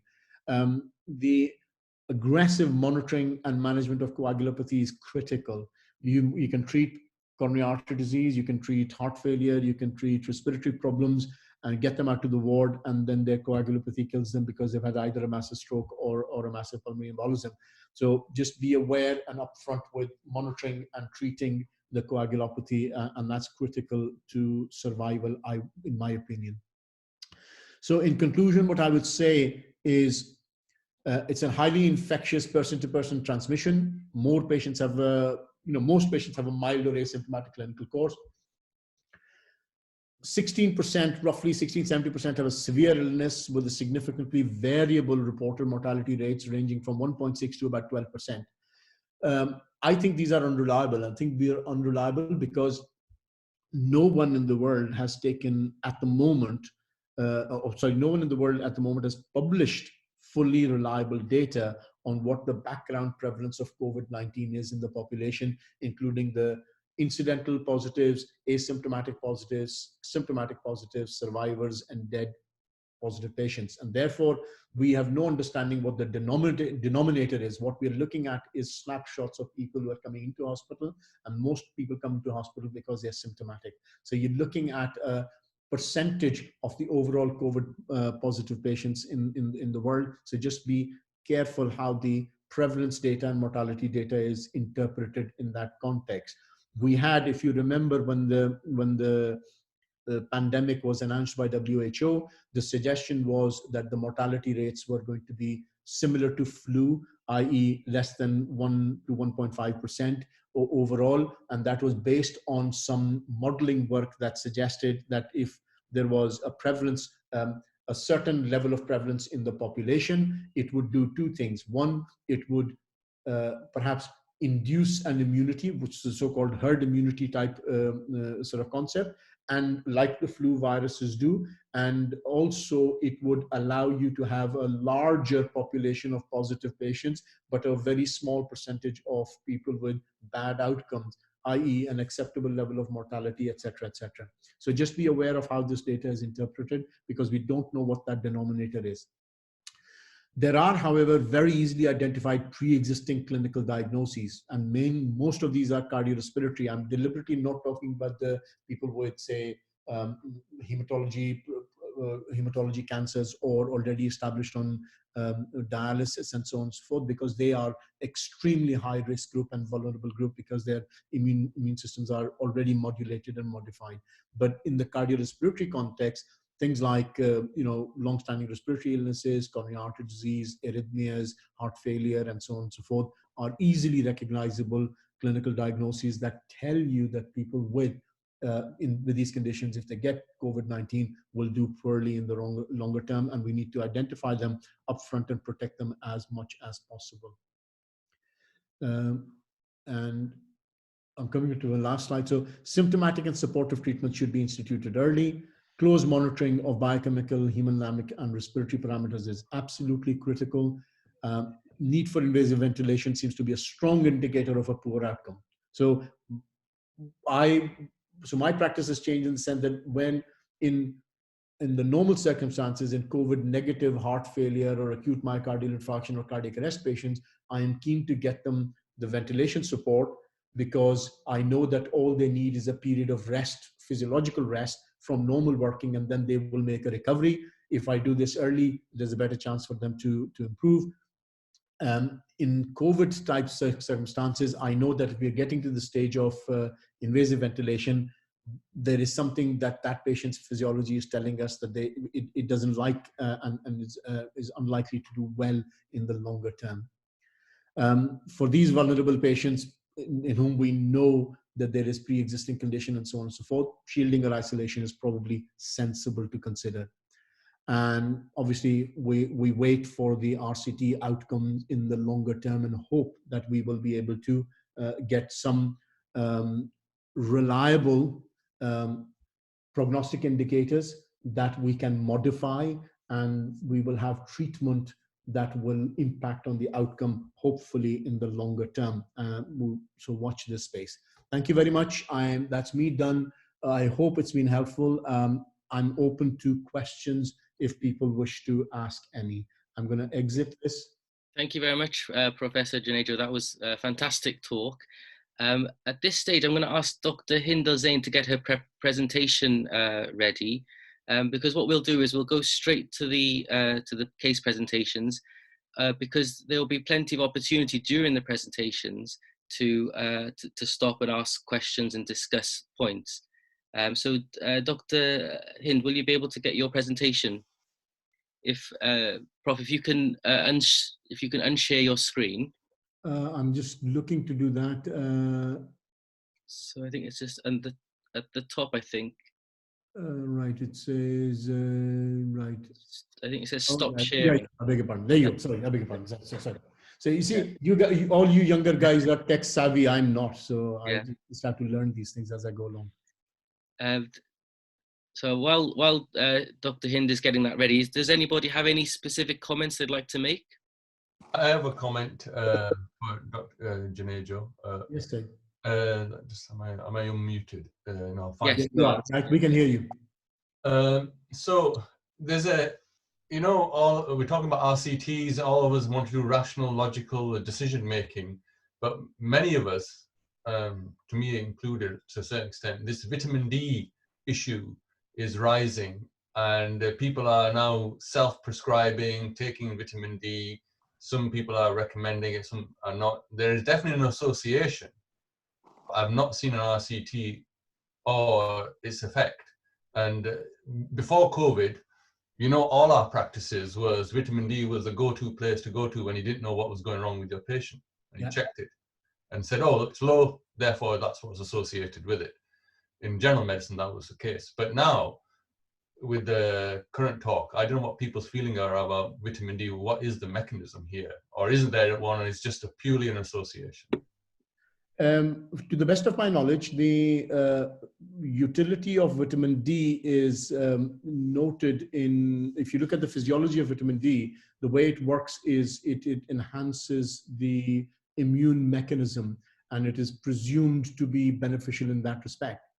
Like yourself, I am very keenly waiting any RCT data on this. which I suspect is going to be at least a year or two down the road. But on the route to that, getting that data, I can reassure you that less people will have osteoporosis and broken bones, because now people are actually religiously taking, those who believe in the thing are actually religiously taking the vitamin D, which is going to be helpful for our elderly population and so on and so forth. So there is a vicarious benefit that we will get out of all of this. But like yourself, I think I've seen anecdotal stuff presented and talked about, but I haven't seen any RCD and not any convincing data. Nobody's published on the impact of vitamin D on immune system itself, but in physiological terms, there is a role of vitamin D in facilitating a better immune capability. Yeah. Okay. Okay, thank you very much. So I'd like to ask Dr. Hind Elzein to start her first case presentation. Thank you, Dr. Hind. Right, good afternoon, everyone. So I'm going to present the first case, which is about a 73-year-old gentleman with a biprosthetic aortic valve, which was done for aortic valve stenosis due to congenital bicuspid aortic valve, and he had also a Dacron graft to the proximal aorta. That was in 2012.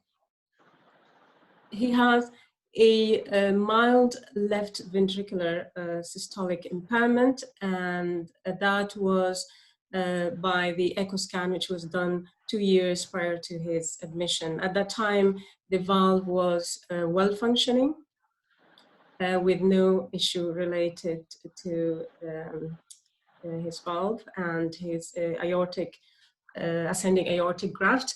And he was actually on 3-yearly follow-up with the CT aortic root and proximal ascending aorta.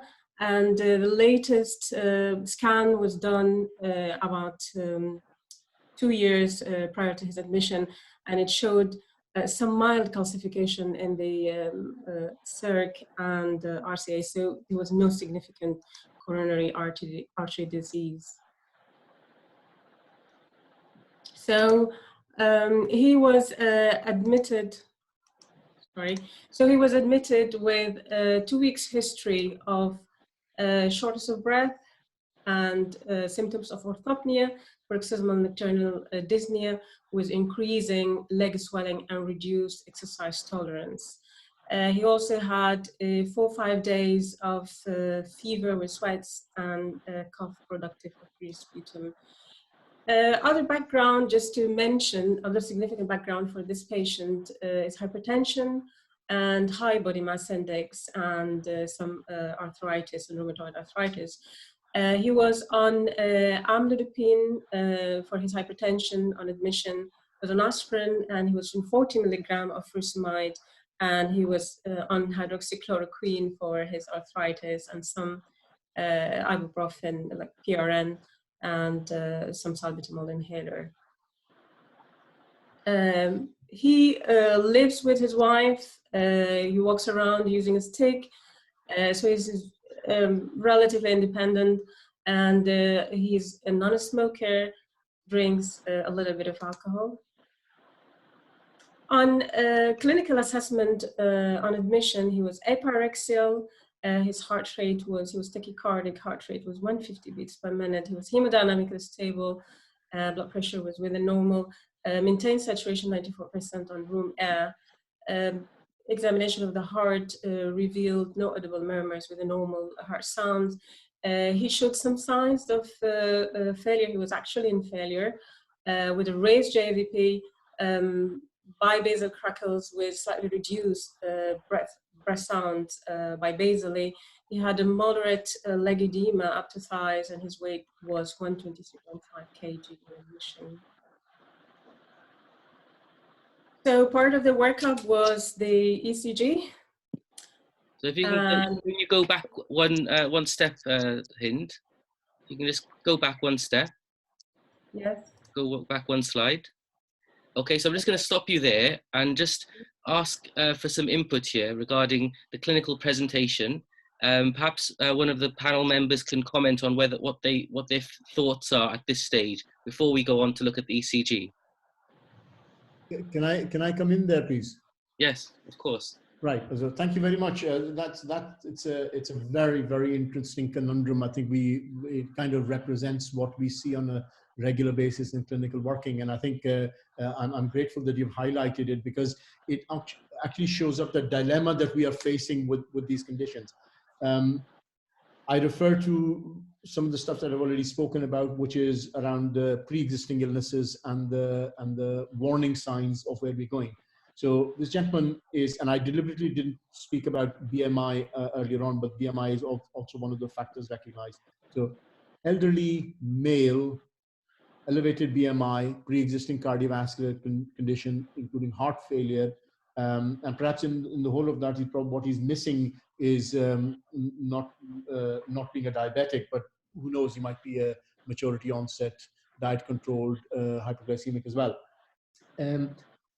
The fact that he has developed this illness, and what the giveaway is obviously the fever and the cough would suggest, which is over and above his baseline sort of cardiac function, is suggesting that there is an additional agent here that is active, and that in the current climate is probably COVID or any other viral illness that might have decompensated him. The heart rate of 150 is suspicious, and I would be very keen to look at. Now, obviously, we've all seen the ECG, but my point collectively was that, I would be suspecting that something else has happened. People in this situation don't go to 150 and remain stable without decompensating. So usually it's atrial fibrillation or a severe sepsis that's causing this. So high-risk person with high comorbidity and likely to have a poorer outcome if he doesn't respond to early treatment. Thank you very much, Professor. And just one, can somebody comment, perhaps Dr. Mohamed Badri, on where would you assess this patient in terms of, is this patient someone you would suspect to have COVID? Would you assess them in a COVID section of the hospital or a non-COVID section? I mean, initially, this patient has a background of cardiac disease, so he should be assessed in a COVID ward at least, because this is very suspicious of having shortness of breath or dyspnea. Although the background could be have gotten tachycardia with heart rate of 150, new onset arrhythmias or endocarditis. But still, I mean, suspicion of having a COVID there, and we should be very careful when screening these patients. Thank you very much. So that would mean you wear appropriate personal protective equipment when you assess these patients. Be mindful of where you're assessing them in the A&E department. So Dr. Hind, could you please carry on with the presentation? Should be very careful about when we are doing the echo for them. Yeah, thank you. So if you'd like to show the ECG, and perhaps we can ask one of the other panel members, perhaps Dr. Yagoub, to comment on the ECG. Yeah. So to start with, this is a 73 a gentleman with background history of AVR, and now presented with acute decompensating heart failure with tachycardia and fever, although temperature is normal in the clinical examination. So obviously, coming to the ECG is clearly identified atrial fibrillation. There is some left bundle branch block, which is not uncommon in this type of patient as his age and background history of cardiac surgery. So the ECG is clearly showing atrial fibrillation, left bundle branch block, and some PVCs as well. Thank you very much. Thank you very much, Dr. Mousa. So please, can you carry on, Dr. Hind? An old ECG, actually, just to compare. As we can see, he was a normal sinus rhythm, though it's really quite old ECG. Was just to show maybe just some T inversion in the lateral lead, but there's nothing exciting actually. Maybe just this is X-ray. As we can see, anyone would like to comment on it, or shall I just carry on, Dr. Ahmed? Does anybody want to comment on the chest X-ray? He got a cardiomegaly, the heart is very enlarged. Got a pulmonary infection, which suggests pulmonary edema, but still on this background, still we cannot exclude COVID, but it looked like a very congested lungs with a very big heart. So this is a picture of heart failure to start with. Can I just also jump in, please, if you don't mind, Ahmed? Yes, of course. So slight sort of difference of opinion would be it's a rotated AP X-ray. The mediastinal shift towards the left clearly suggests that the position of the patient is awkward, and also because this individual is 123 kilos, the exposure is critical because there will be a lot of soft tissue for the X-rays to get through. So I would have commented on saying this is a rotated X-ray, poorly positioned, underexposed. But having said that, those are the caveats.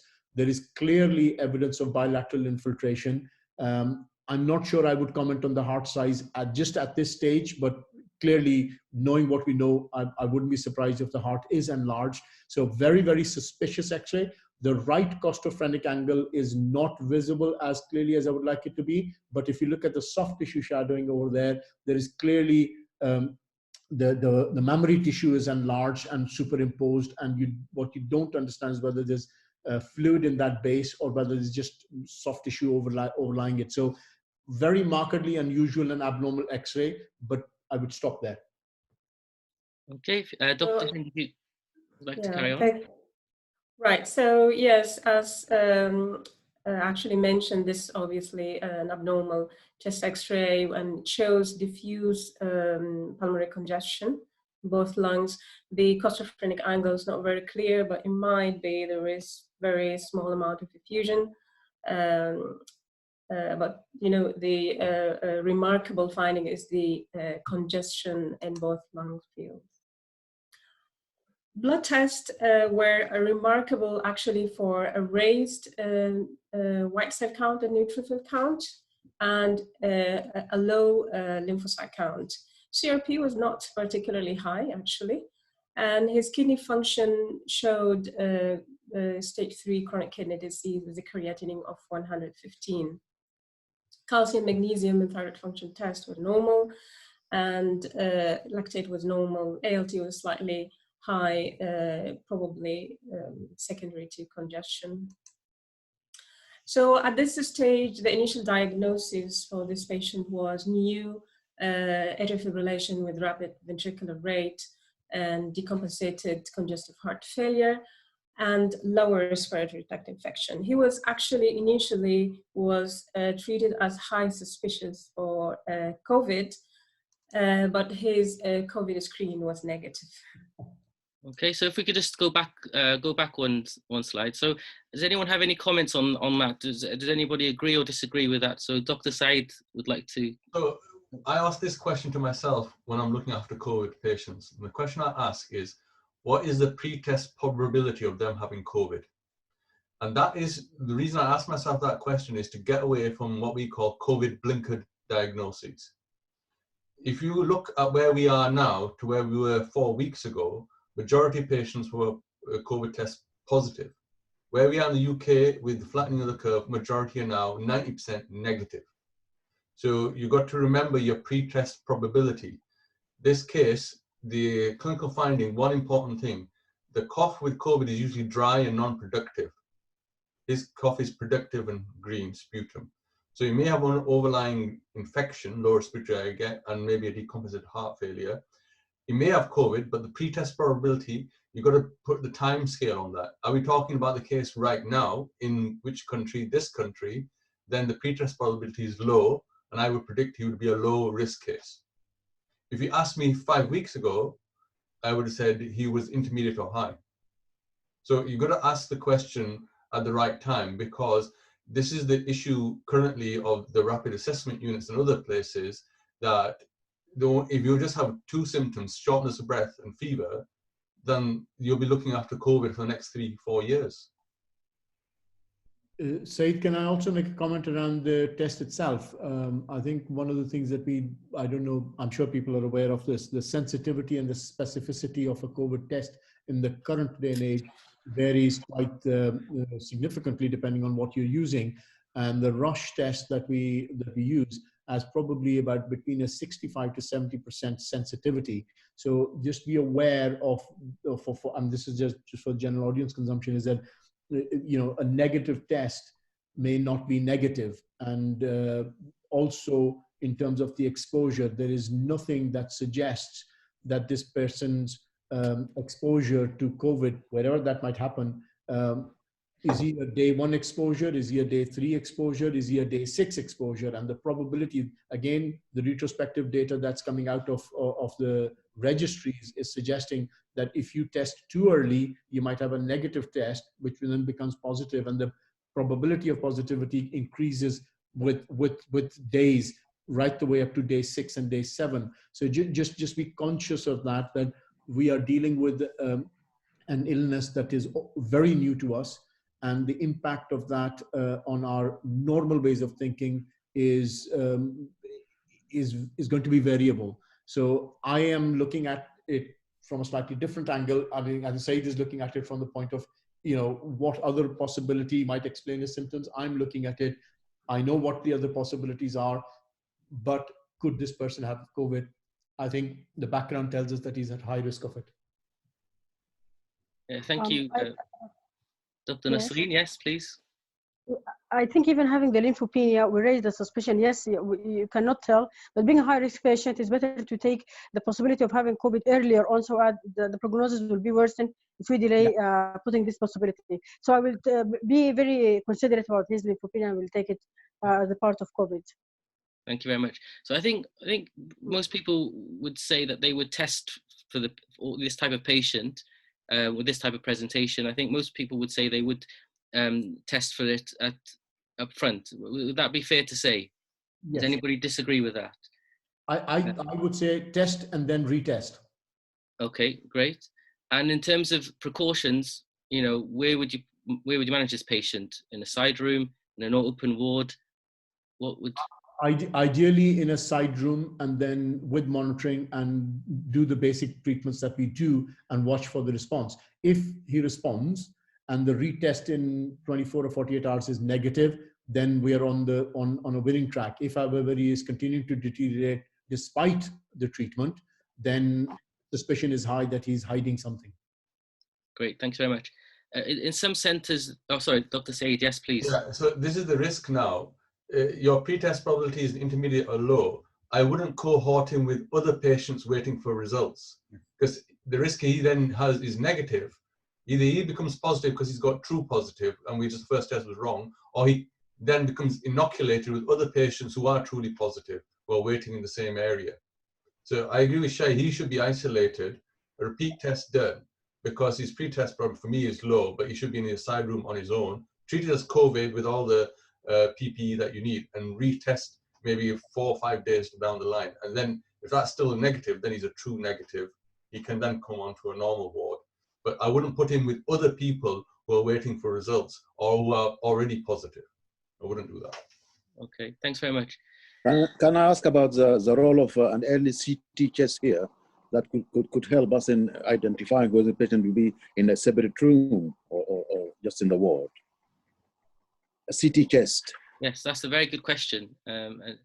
I don't think we're doing this at the moment. Certainly not in our centre. We don't do routine CTs, but certainly that is one possibility. But the other issue is that some of the changes you see on the CT may be similar to the changes that you'll see in heart failure. But yes, that certainly is a consideration. Can I come in, please? Yes, of course. Sorry, I think the helpful sort of intervention in this individual is isolation and aggressive treatment of heart failure and AF upfront. That probably, and the response to that is probably a better discriminator than a CT, because if you've got heart failure or COVID, there are, as you suggest, Ahmed, overlapping features on the CT. So I don't think the CT will discriminate as easily as we would like it to.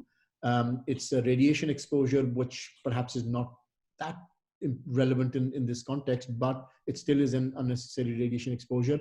And it doesn't actually, I'm not aware of any data that helps you look at that CT and say, I'm going to change my management in any other way. So I think you'll still be sorting out the hypoxia, the heart rate, and the blood pressure, and the fluid output. You know, those are the things that you would want to, ideally isolation. I think Said's point is relevant, that these should not be in mixed with other patients, et cetera, However, in the circumstances that we practice medicine in this country, we have over the years done away with separate room hospitals. A majority of our wards are now shared wards, and that was for economy of scale rather than any clinical sensibility.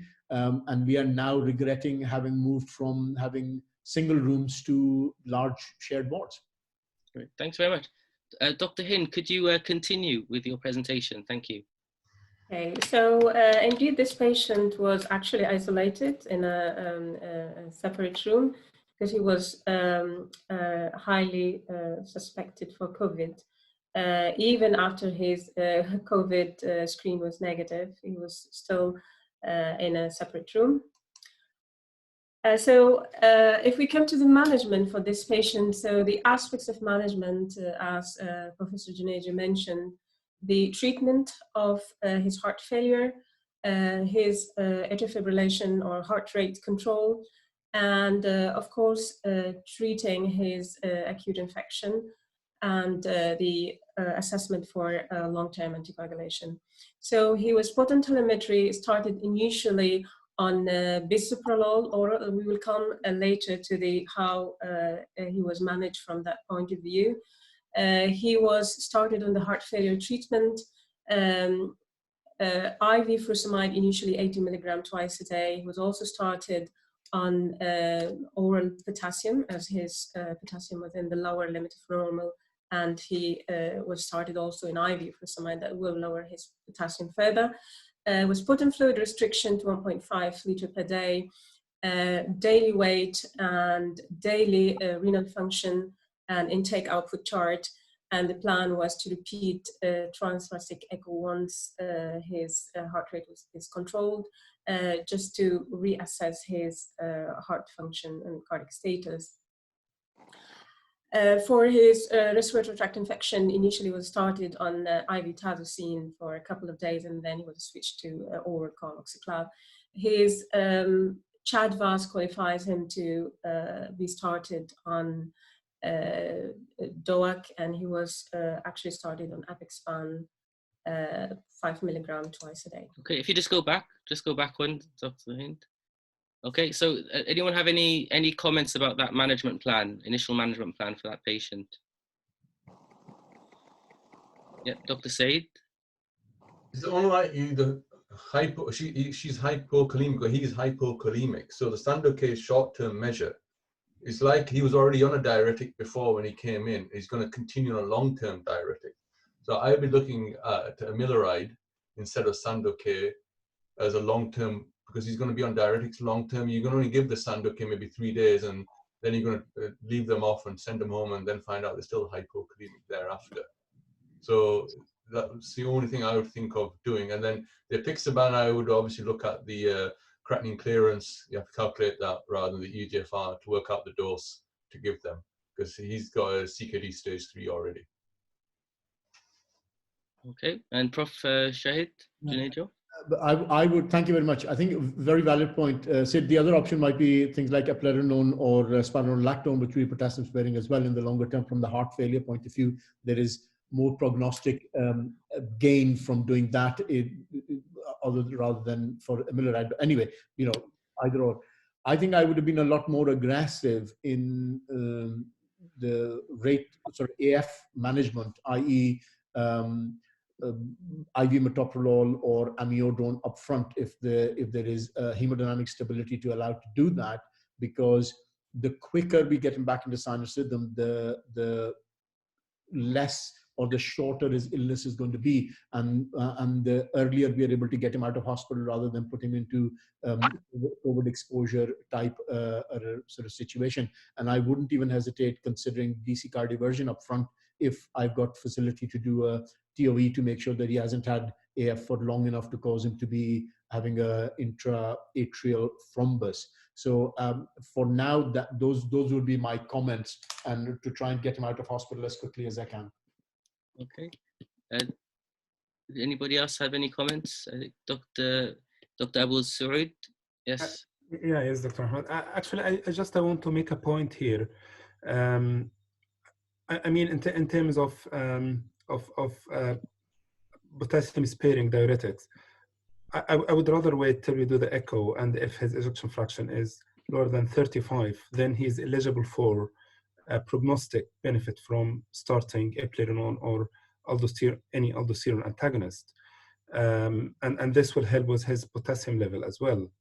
In terms of atrial fibrillation, actually, I would rather prefer to unload the left ventricle and try to bring down the filling pressures by diuretics. Then I can reassess the atrial fibrillation later on. That because when filling pressures improve and when we unload the left ventricle, that might help with the rate control of atrial fibrillation.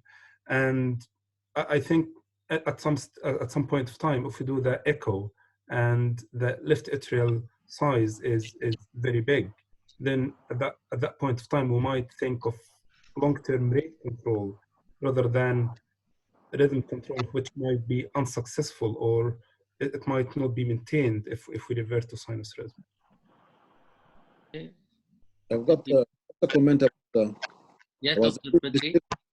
front fluid meter before the echocardiogram or knowing the fluid balance. I think that I will wait for that. That will be maybe plan B till I saw what is the echo findings, what is urine output, and what is fluid charge showing. Okay, that's great. Professor Junejo? Can I come back on those 2 points, please?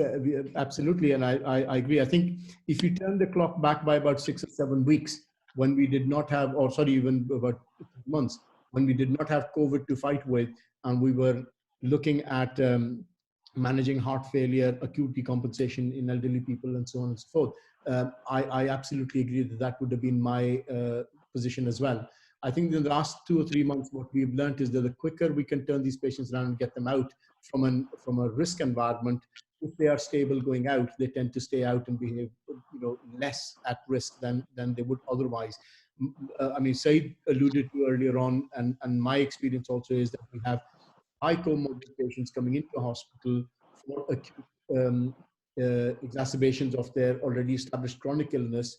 Then they stay in hospital for a longer period of time, acquiring other things that they didn't have when they came in, and then the outcome becomes bad. Now, from a COVID perspective, the background of this individual is a high-risk background.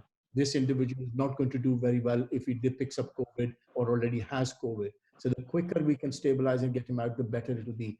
The point I omitted earlier on to mention, I think we probably are alluding to that indirectly, is an echo is critical, because the other thing that you want to find out is this patient has had a tissue aortic valve in place. We need to understand what the gradient of that valve is. Is there degenerative valve disease? Has he now got critical aortic stenosis that's causing a problem and his LV dysfunction? And that should also influence what other treatments we give him. If there is significant aortic stenosis, then high-dose diuretics or other medications are likely going to be detrimental. So early echo, early rhythm control, early intervention is probably the best way for this individual. Dr. Yagoub? Yeah. Thank you, Ahmed. Thank you, Hind, for nice case. So this just tells us how COVID era changed our understanding and our practice in when dealing with heart failure. And this again, it tells how central heart failure is in the COVID era. So this patient is typically AVR, who was stable, moving around despite his being 73 years. There was no mention about any risk of contact because just his wife is taking care of him. And he presented with very clear acute decompensated heart failure on background of AVR. So after we offload, then we need to ask ourselves one central question. what is the main drive of taking this patient to the hospital? I mean, what is the main cause of his decompensation? We can see that is having atrial fibrillation, which is new, with rapid ventricular response.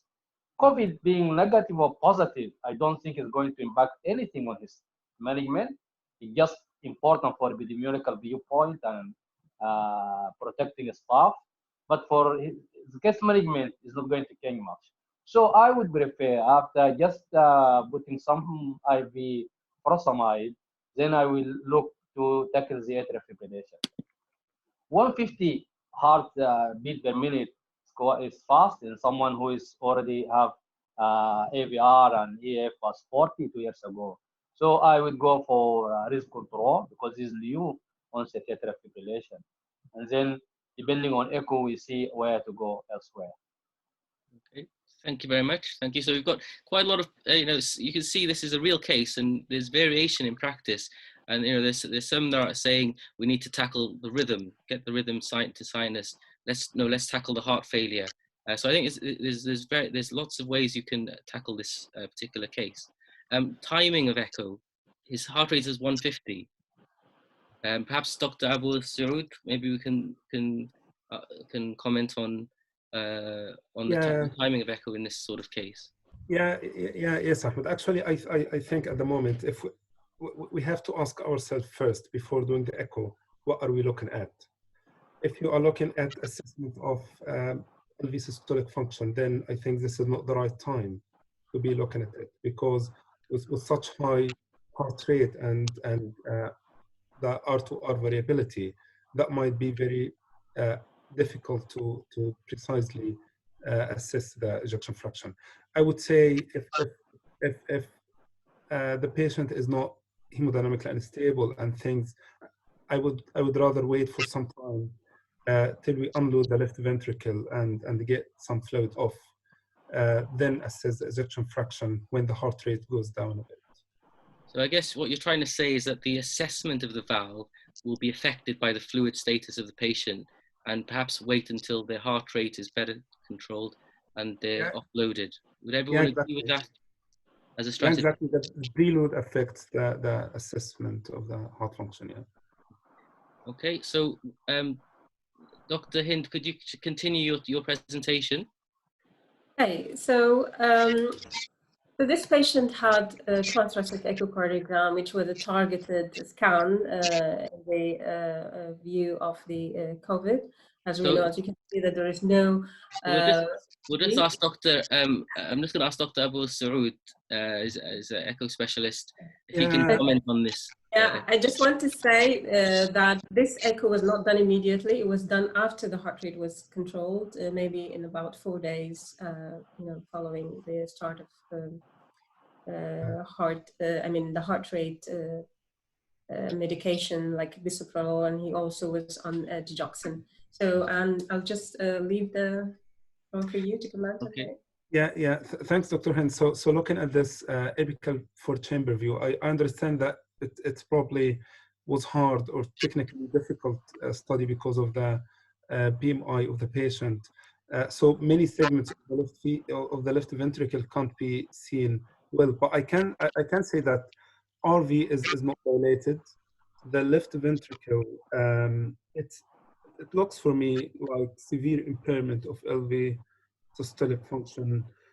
I can't see the lateral wall clearly here, but I can say from the apex and septum that it looks global rather than regional variability.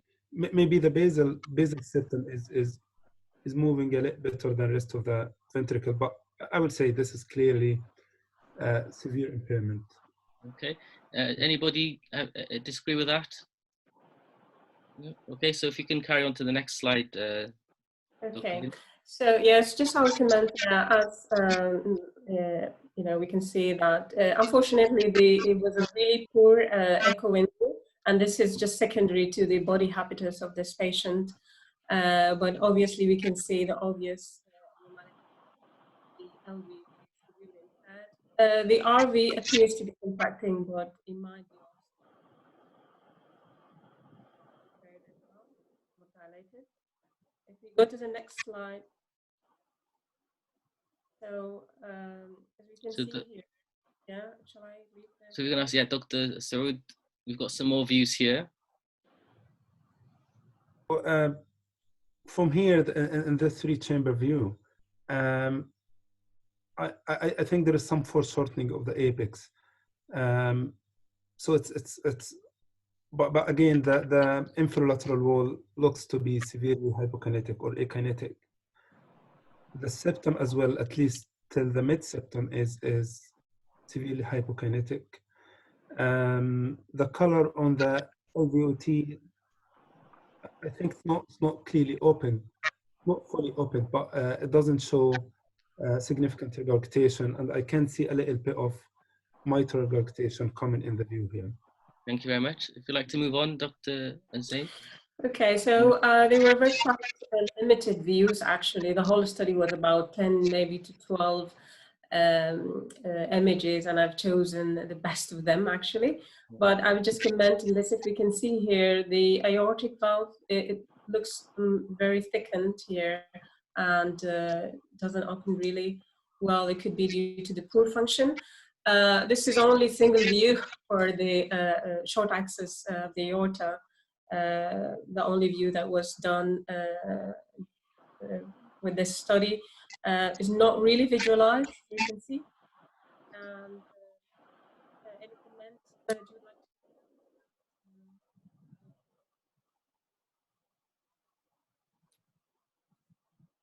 Yeah, I can't see the leaflet here very well. Yeah, but I think it's not opening well. Yeah, I think maybe some Doppler data can help to increase the suspicion of you know, malfunction of the valve. Right. Okay. So yeah, I agree. It's not really clearly visualized. It's only this is the only view that I got from the the scan of this patient. We can see the Doppler here. It might be more than 2. Again, there was no measurement as it was really quite limited to study, and the recommendation is not to do any measurement during the scan anyway. Okay. So that was the report of the cardiac physiologist. This scan was reported as severely impaired RV systolic function with global hypokinesia. Normal RV size was impaired RV systolic function and mild LA dilatation. The biprosthetic aortic valve reported a slightly thickened with a velocity of 2.8 meter per second and a maximum gradient of 44 with an average of 33 and a mean gradient of 24. And this is compared to the previous study done abnormal, or there is an increase in the Doppler gradient and velocity. There was no paravalvular and transvalvular leak, mild MR, and trivial TR. So these are the measurements which was done by the cardiac physiologist who done this scan. You can just go to the next slide, please, Dr. Hind. So thank you very much. So I think we included this case really to highlight that actually getting an echocardiogram in the COVID era can be very challenging, because there is patients and scanners are at risk of echocardiographers are at risk when they are scanning patients, and the British Society of Echocardiography gives some recommendations for how to perform a transthoracic echo during the COVID era. I've just mentioned them here. I'm not going to go through every single one, but certainly one of the issues is that you should avoid ECG, use time loops, and do a focused scan, and to try to minimize the amount of time that you're spending with patients, and then take all your pictures and perform the measurements offline. Now, you can see that actually the quality of the echoes during this period may not be as good as they were prior to COVID, if the echocardiographers are following this particular advice. Does anyone have any comments about that and whether they've seen that in their own clinical practice? Can we comment on the echo itself, or yes? Yeah. Yes. Yeah. Yes. Yes, I agree with you that the limitations of the study and the situation that ECHO have been derived on. But could I comment on this hypokinemia that, or this global dysfunction that has been worsened than before? Could it be related to myocarditis affecting as a new pathophysiology affecting the patient, leading and even the, causing even further decrease of the flow across the valve, so the aortic valve. So could be new pathology to worsening of his cardiac function. Professor Junejo? Thank you very much. In defense of the BSc, can I just say that the guidelines were picked up or developed in the context of the COVID to try and answer the commonly asked questions in people who are not known to necessarily have cardiac disease, and they come in with symptoms that might suggest an acute cardiac event, i.e., does somebody has a left ventricular dysfunction? Is there a big vegetation sitting that is obvious, or does somebody have pericardial effusion? Those are the kind of or right heart dilatation in acute breathless people with PEs, suspected PEs and stuff. That is the simplistic approach to why these guidelines were developed.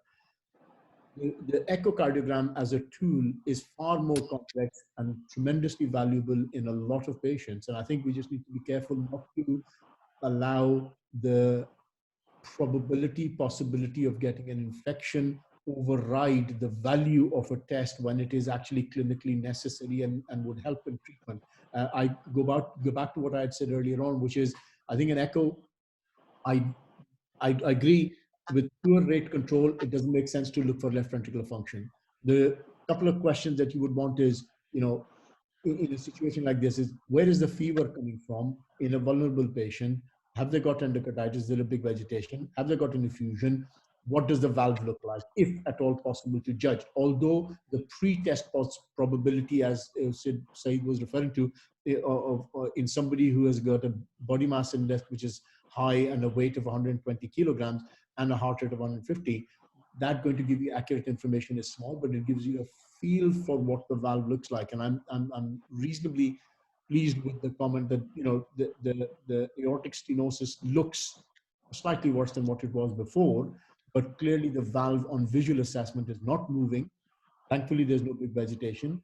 The ventricular assessment, in my opinion, I think we knew clinically the guy was in heart failure. So if there are regional wall motion abnormalities, he's in atrial fibrillation, he's got a bundle branch block. Are we surprised that that we're seeing it? Probably not. I think the value was excluding effusion, look at the valve and get a feel for what the valve looks like. If the valve is worse than compared to before, or there is a clinical big thing sitting on the valve, then you've got your diagnosis. At this point in time, I think this guy's got a combination of degenerative aortic valve disease with an arrhythmia in the context of an infective illness. We're still not sure, but we understand what that infective illness is. Thanks very much. So Dr. Hind, if you can carry on, please. This patient had a blood culture which showed no growth.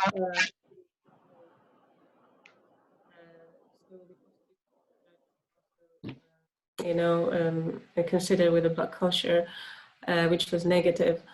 He did not have a troponin or probably this patient. So, and I think the myocarditis was not considered in this patient, and there was no troponin actually requested for him. This is just a slide about the clinical course of this patient during admission. If you can move on to the next slide, so I think that shows a nice summary of what the management was for this patient. If you go to the next slide, that's yes. Right. So this table shows how this patient was managed from the heart failure point of view, starting from day one when his heart failure was treated. So on admission, as we know that he was on 40 milligram of oral furosemide and started the day on admission on 80 milligram IV furosemide, and that was continued for 2 days and his initial weight was 123.5 with a creatinine of 115. After 2 days, he was switched to oral, and due to his creatinine, which started to increase by day 3, it was about 127. He was put on 120 milligram of furosemide orally. His weight was not actually responding very well. On the 3rd day, his weight was 123.2. He continued on 120 milligram of oral furosemide till for about 2 days, actually. On the 4th day, as we can see, his weight reduced to 122.5, so he started to lose weight, and his creatinine has improved. So even below the baseline, actually. And he continued on that dose until on day 4, actually, he was started on candesartan. So the candesartan was started on day 4 after admission, and his amlodipine was stopped. Then he continued for a couple of days on this dose until day 6, and he was still losing weight. Actually, his creatinine was still improving. Then he had a single dose of metolazone, and he's by that time, actually, I think in day 5, his furosemide was increased to 120/80, and on day 6, he was given single dose of metolazone on the base of that he was slowly responding, still having much feet and leg edema, though he was losing weight and his urine output was good. The next day, his furosemide was increased to 120 milligram twice a day. His weight was 119 with a creatinine of 136. I think it was started the same day when his kidney function showed this reading of creatinine. Then the next day, on day 8, actually, his creatinine started to creep up to 150, and his weight was still responding very well, actually. And the furosemide at that stage considered to, sorry, I'll just go to the previous one. I just forgot to mention on day 7, his spironolactone was started. He was started on 25 milligram of spironolactone. And the next day, we could see that his creatinine went up to 150.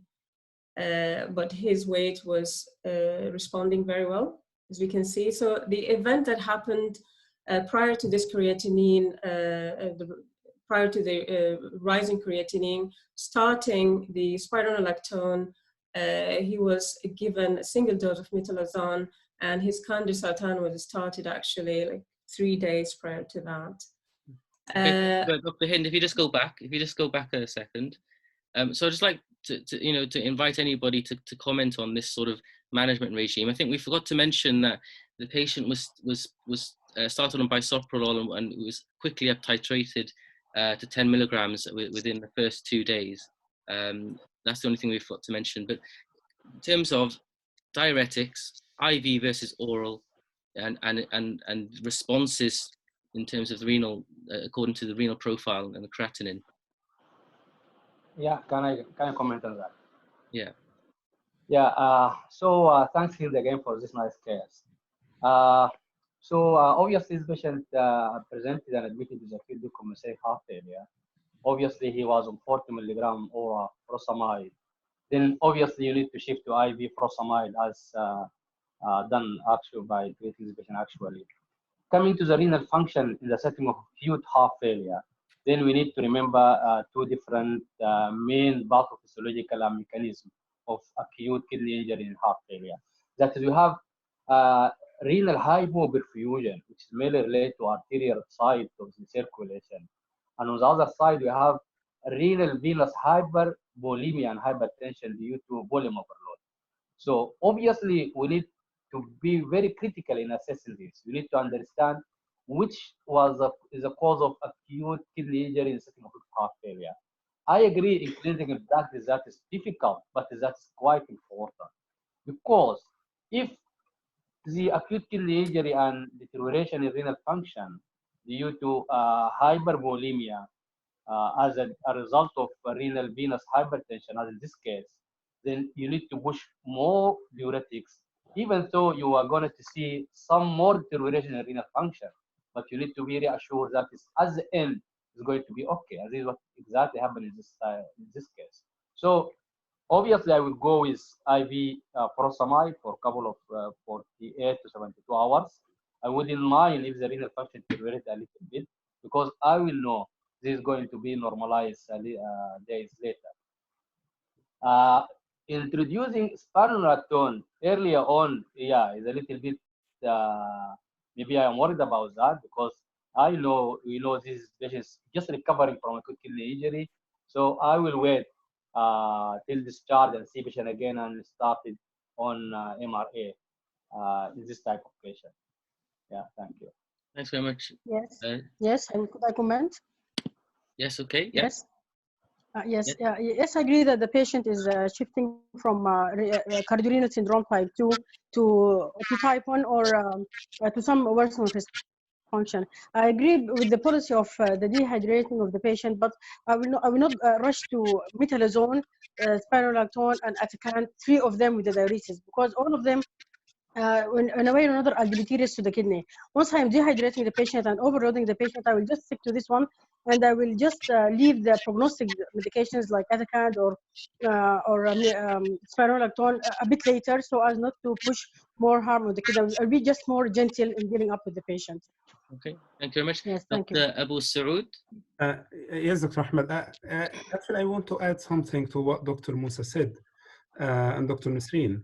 As you know, one of the lessons that we learned from those trials looked at the boluses of furosemide or diuretics versus infusion. It was a negative trial.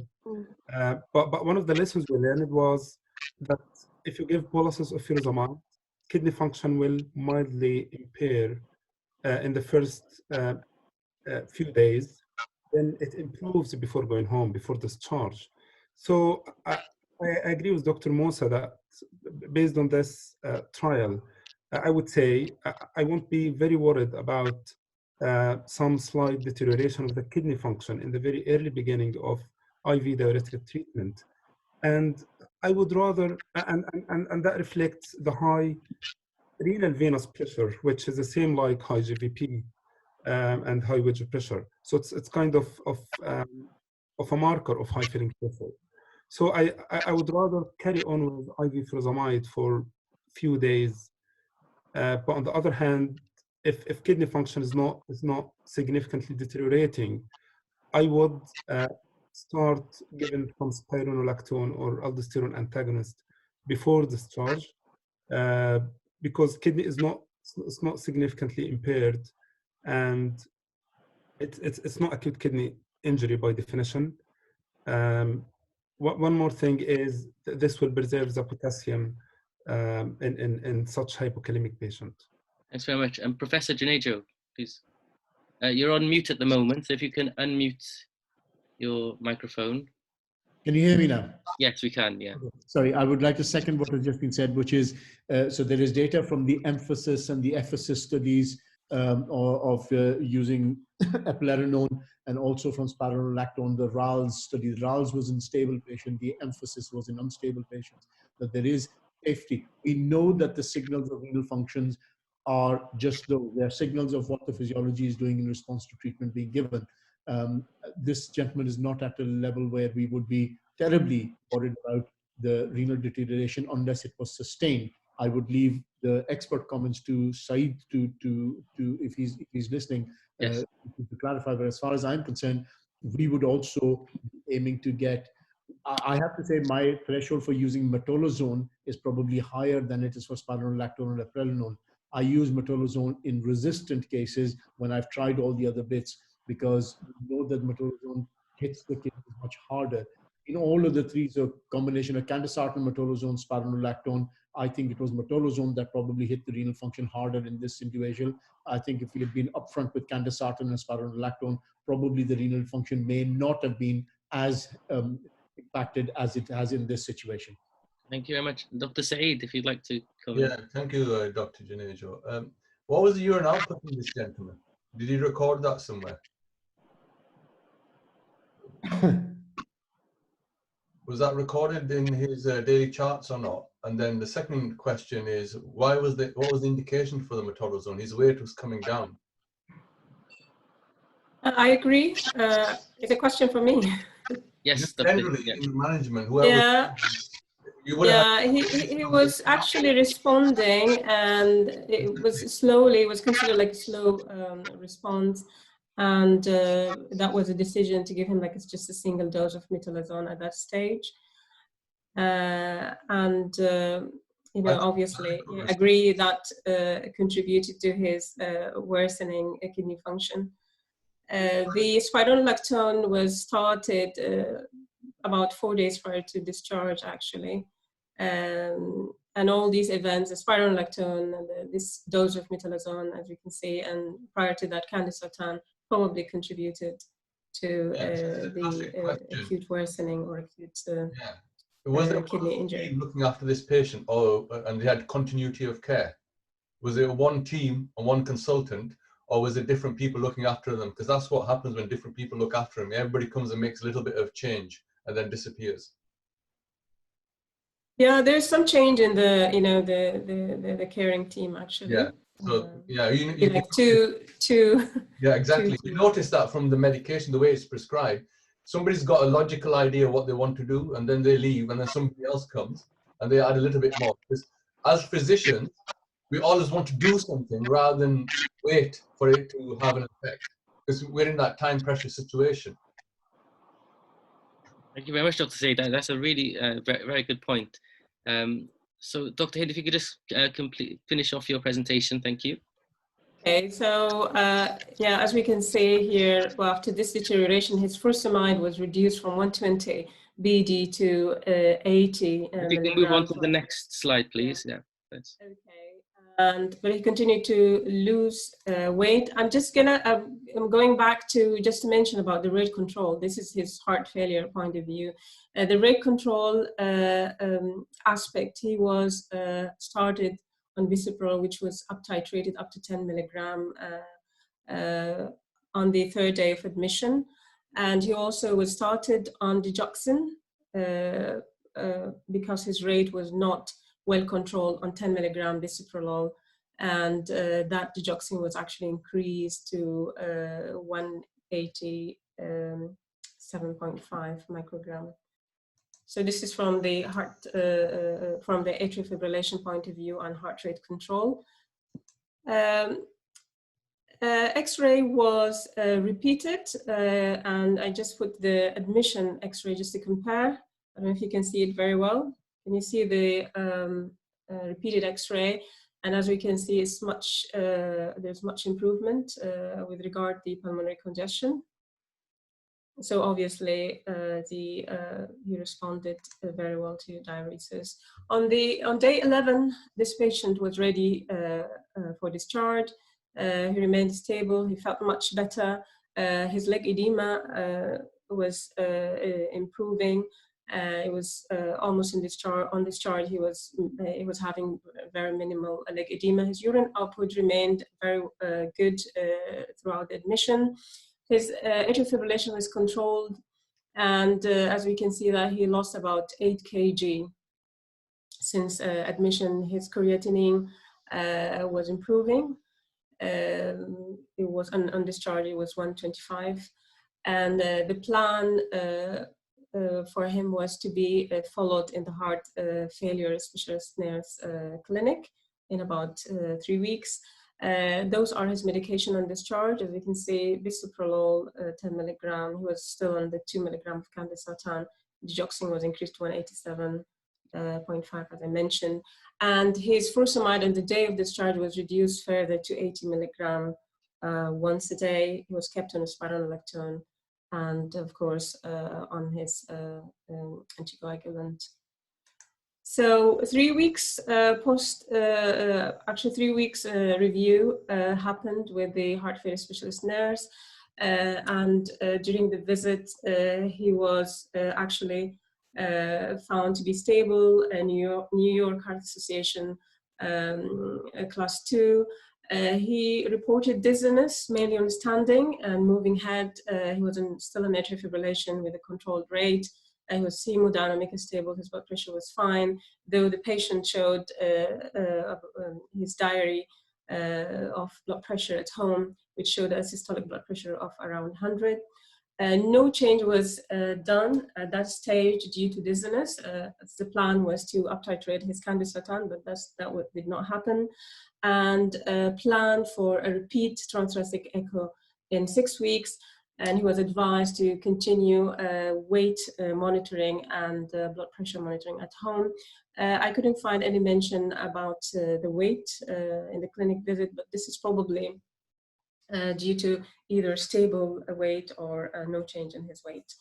And I think by that I will, come to the end of this case. There are just few points for discussion, which I thought about what was the cause of decompensation of this patient. In the discharge summary, the diagnosis was just decompensated heart failure. But if we think, and I think this was discussed earlier, is it tachycardia-induced cardiomyopathy? Is it the infection? Is it due to his tissue aortic valve stenosis, and whether this needs further assessment? Coronary artery disease possibility, but unlikely, given that he had no history of chest pain. There's a comment of no regional wall motion abnormality, but I think the echo is not really informative. It might maybe need a contrast echo to further assess his LV function. He also had 2 years ago, he had a CT aortic root, and there was no comment about significant coronary artery disease. The other point about the fluid restriction and how to balance the and reserve the renal function, we talked about that. I think it was in this case the maybe early medication, addition of some medication contributed to that. But it's the point of fluid restriction, because I think there's some controversy and some opinion about treating those patients or considering restriction of fluids on patients with heart failure. So I think this is the last slide for this case. Okay, thank you very much, Dr. Hind. Does anybody have any comments? Thank you, Ahmed. Can I just say thank you very much, Dr. Hind, for bringing this practical approach to how to apply knowledge in this kind of very challenging case. And I got just a few questions from the audience. I think we're going to start with Dr. Junejo. Just a very quick comment on this case, basically. Why we don't use UTI infusion early in this case? And the second question, what about the DC cardiovascular in this kind of patient? He came with heart failure, and clearly he's in AF with rapid ventricular response. And the third thing also, is there any role in hydroxychloroquine in this kind of patient?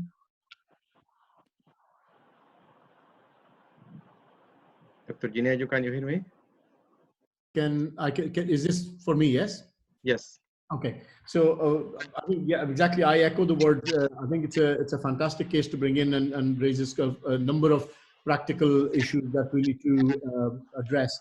So first things first, we are not clear why this person deteriorated. We have presumed that the temperature perhaps was suggestive of some kind of infection, although the CRP was fine, and we empirically treated with antibiotics. I'm not entirely sure that we can reliably say there was an infection somewhere. The chest X-ray was abnormal, but not abnormal enough with focal consolidation. The difference between the two chest X-rays could easily be explained, in my opinion, and this is my personal opinion, on exposure alone. He's a big individual with a rotated, very underexposed chest X-ray, and then the second X-ray is better positioned and more penetrated, and you can see the difference. So I reserve my judgment on the infective side of things. ECG was clearly more abnormal than, what's different from the first one and was more abnormal. The axis deviation was present on the first one. There was left axis with narrow QRS complex. The second axis, the second ECG showed broader QRS complex with almost a incomplete left bundle branch block presentation. So whether that was conductive tissue abnormality as a response to cardiac decompensation, myocardial stress, or whether there was an ischemic element, we will never know. He didn't have chest pain, he didn't have troponin, and therefore we are not sure whether this was purely a physiological stress or whether there was an ischemic element to it. It is unclear why we didn't do a repeat ECG and whether that changed along the course of the admission or not. And it is unclear why we didn't do an echo prior to discharge when his heart rate is 81 in atrial fibrillation. So I stand by my original sort of comments when we were initially discussing this case, which is, to me, if I assume that there is no ischemic element and the temperature is probably just a red herring, then the only obvious identifiable cause of cardiac decompensation is a new atrial fibrillation. And that is in the context of probably a degenerative tissue aortic valve. Now, I understand that it is difficult to be confident about the gradients and so on and so forth in rapid ventricular response atrial fibrillation, but we could have perhaps had a better idea if we repeated an echo prior to discharge. But my original plan stands. Control the rhythm as quickly as you can, or offload them, stabilize them, control the rhythm as quickly as you can. If you can do that, you're better off. As you see in this individual who was seen 3 weeks later, still in atrial fibrillation, with some element of postural change, hypotension, but we've not done anything to correct the primary presenting or precipitating factor, in my opinion. So I think we've still left him without the definitive treatment that I think would have made a difference in his symptoms and his outcome. Thanks very much, Professor. Dr. Abu Saeed? Yeah, just to add something to what the Prof. Junejo said, is that the mean gradient was in 20s. I mean, through the valve, it was in 20s when ejection fraction was 45. And during this admission, the gradient is in high 30s when LV is severely impaired. So I think there is something significant going on with this aortic prosthetic valve function, and that need to be reassessed. No, I think absolutely agree, but we need to reassess it in sinus rhythm because the first ones were done in sinus rhythm. So if we want to bring him back to sinus rhythm and then reassess the valve to see whether the 8 or 10 years down the road of the valve implant there is need for us to do different, absolutely. You know, absolutely. A very astute observation. Well done. Thank you. Thanks. Yes, I've got a comment. Yes, Dr. Badri? Right. I mean, what we would like to do for TOE, transesophageal cardiovascular aortic valve pain, because of the patient habit, the transthoracic was not very good way. We would like to test aortic valve to know whether it has got worse. We know that, I mean, whether a recent onset or a new onset due to his heart failure, but the assessment of the aortic valve is needed. Another question about cardiovascular valsartan in this case, when we're going to introduce it in this patient. Okay, does anybody want to take that question on? So just before the pandemic, I think the next step would have been UE. But during the pandemic and the risk of aerosol producing procedure, that should be planned very cautiously. And one more thing, I think Dr. Badri was, because there was some people on the line, I think he did mention sacubitril valsartan, didn't he? Yes, yeah. So Dr. Hind, she did mention that the patient has dizziness on 2 milligram of candesartan. So I think introducing the sacubitril valsartan at this point might be challenging as well. Thank you. And I agree in the context of outflow tract obstruction, although moderate, I mean, we could have a low flow, high gradient aortic stenosis in the context of poor ventricle and relatively low gradient. And in this context, security valve Santon is not being tried and tested and is not evidence-based. So while it is a very valuable drug in appropriately selected patients, in this context, I would hold back. And that's also coming back to what Mohammed said just there in terms of TOE. If the individual has clinically stabilized and their rate is controlled and they're clinically better, we would aim to, if you wanted to do a TOE, you could repeat the COVID swab. And if the COVID swab is negative, you could still then go with a relatively, I say that, relatively lower risk TOE, rather than going blind upfront on day one when you didn't know the result. But theoretically, these things are possible. Okay, thank you very much, Professor Junejo. Thank you very much, Dr. Hind Zain, for your case presentation and your efforts. And thank you, Professor Junejo, for your talk. Dr. Saeed, thank you very much as well. Thank you to all our panel members. And thank you for everyone who's listening. I'd like to end the session now. I'd like to pass it over to Dr. Abdalazeem Ibrahim. Thank you, Ahmed, and many thanks to everyone joining us this morning and this afternoon for this very fantastic talk today. Many thanks, Dr. Saeed and Dr. Junejo and Dr. Hind and Dr. Yagoub and Dr. Nasrein and Dr. Mohamed Elseoud and Dr. Mohamed Badri and Dr. Ahmed Adlan as well for taking your time to joining us and to talk to us and to share your knowledge, your experience with us during this is a very difficult time. We really appreciate it. And just before we finish our session, I would like just to share my last slide with my colleague and with my audience. And as we just running this conference, we would like to ask everyone to, if possible, just to donate to help our colleague in Sudan as much as they can. They really facing a really difficult and very devastating situation at the moment. As you, I think you might be aware that the situation in Sudan, I think just now start to explode. And I'm sure Dr. Yagoub and Dr. Nasrein, they aware well about that. So we just like launched the Facebook app for fundraising. And so please, if anyone would like to help those who work in frontline, they really urgently need your support. We need to offer them PPEs. We need to offer emergency medicines.